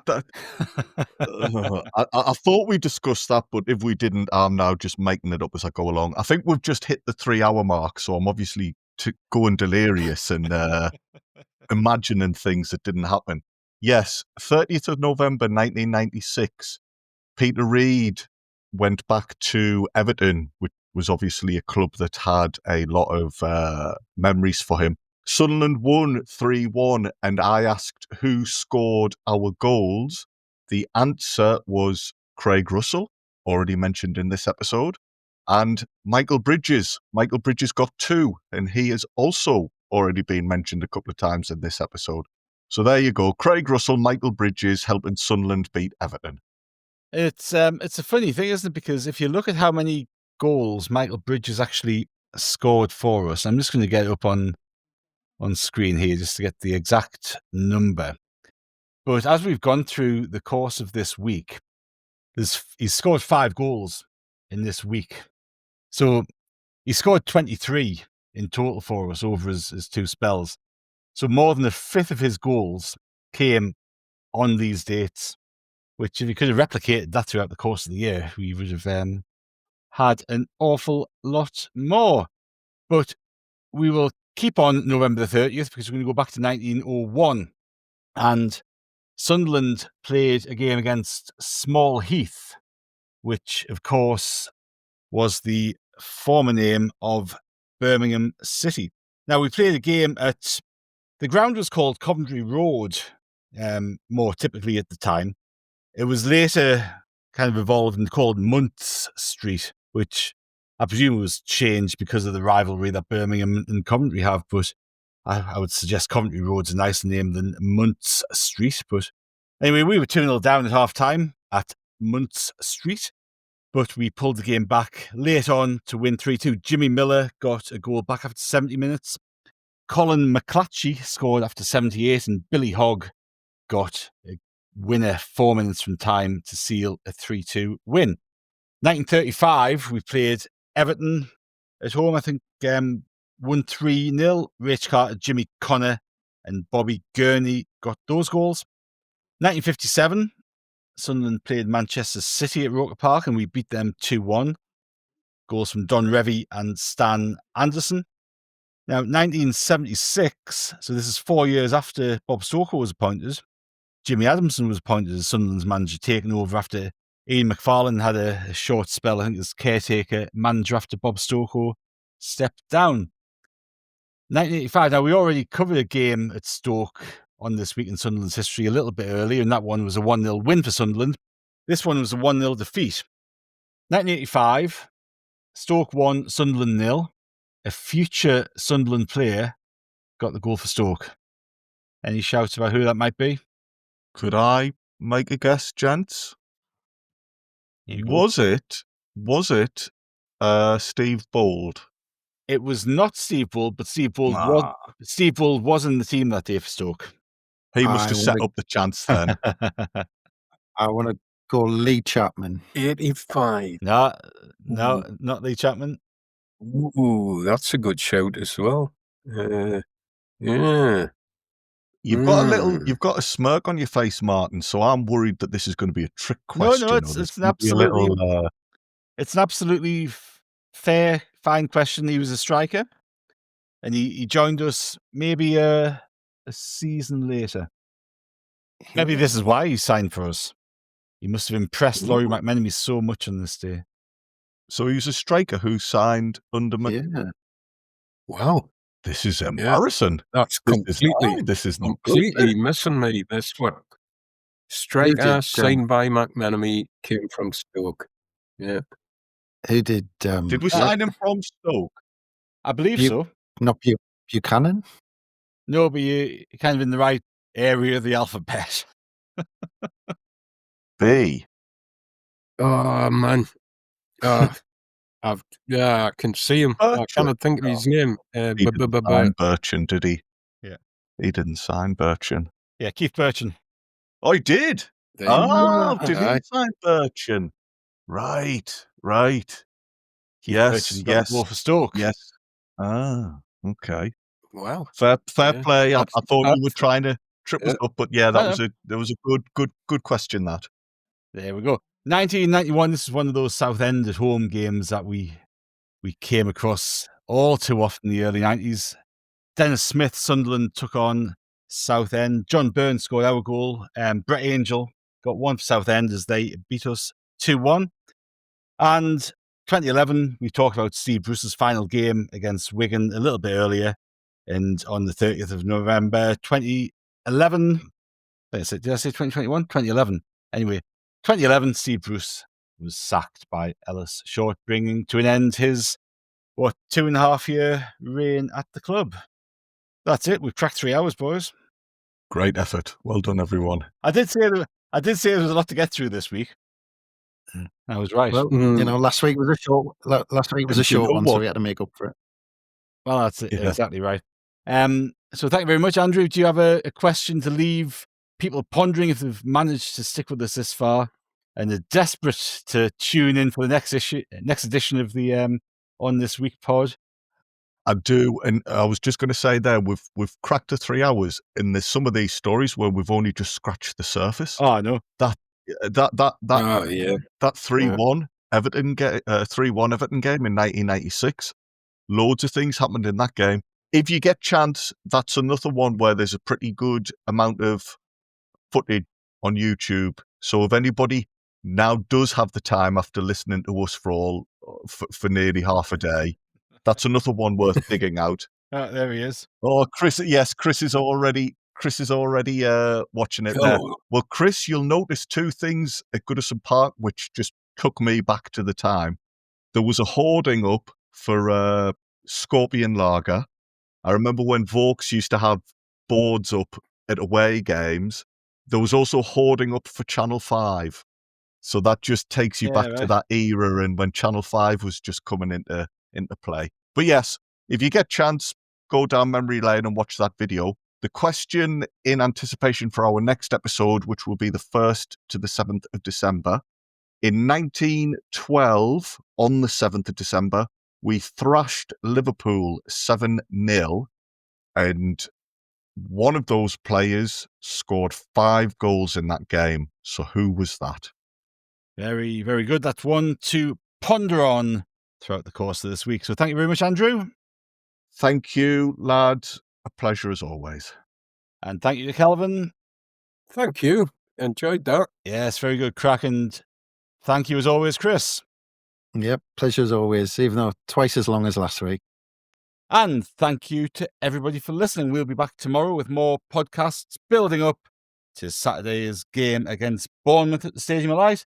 And of course, we'll be back next week with another episode of On This Week. But until then, it's goodbye from us.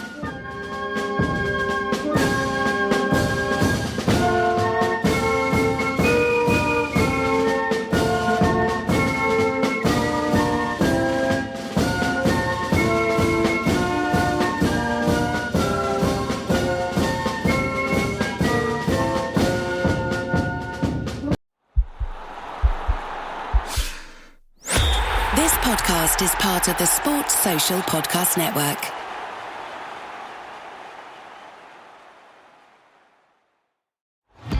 Find the biggest voices in sports on the Sports Social Podcast Network.